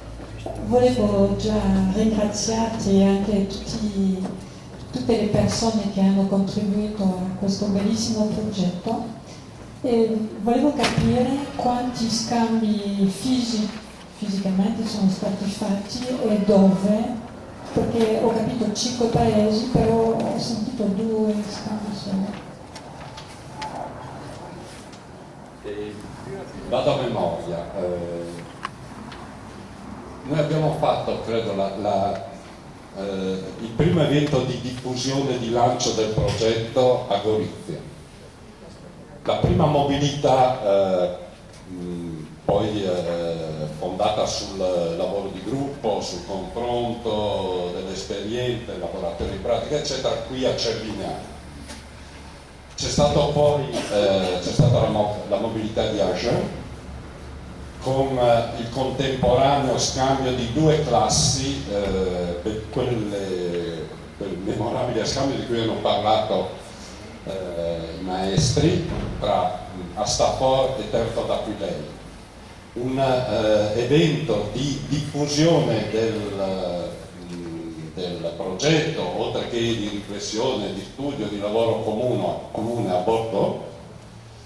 E poi ci siamo ritrovati la penultima volta a Münster e questa volta, per concludere degnamente insomma, il nostro percorso, di nuovo qui tra Cervignano e Gorizia. Domani c'è nell'ambito del Festival e Storia una comunicazione del nostro gruppo con interventi dei professori e degli studenti francesi, del professor Salimbeni dell'Università di Udine e poi di Don Franco Saccavini che parlerà dell'esperienza della pace come percorso proprio individuale, come quotidianità, ecco, come sentimento della quotidianità, vivere insieme in pace. D'altronde era questo il nostro obiettivo. Abbiamo parlato della guerra per parlare della storia, per arrivare però a condividere questo messaggio. Un messaggio di pace, di convivenza, di tolleranza, un messaggio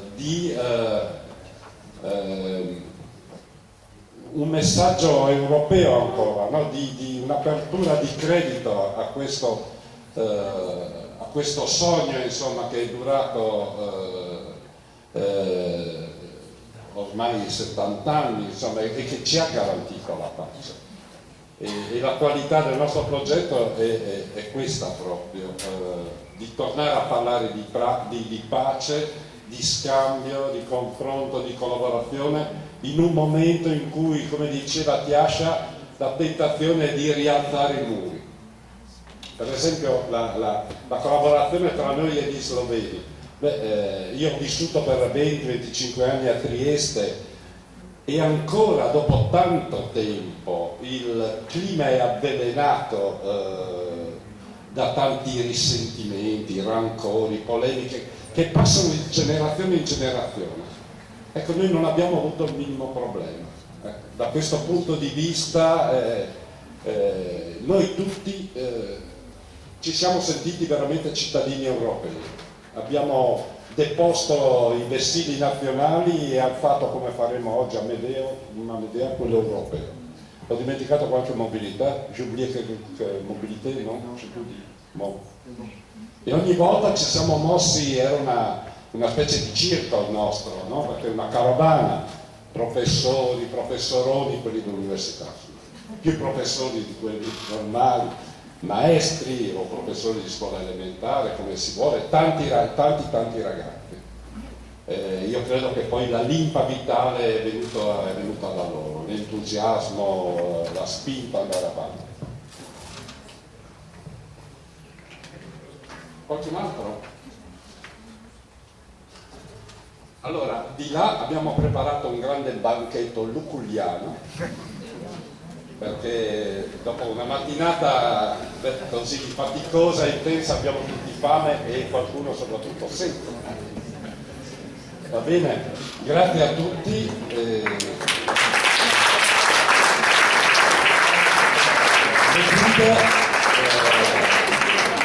guide sono lì per chi ha interesse a vedere questo bel prodotto.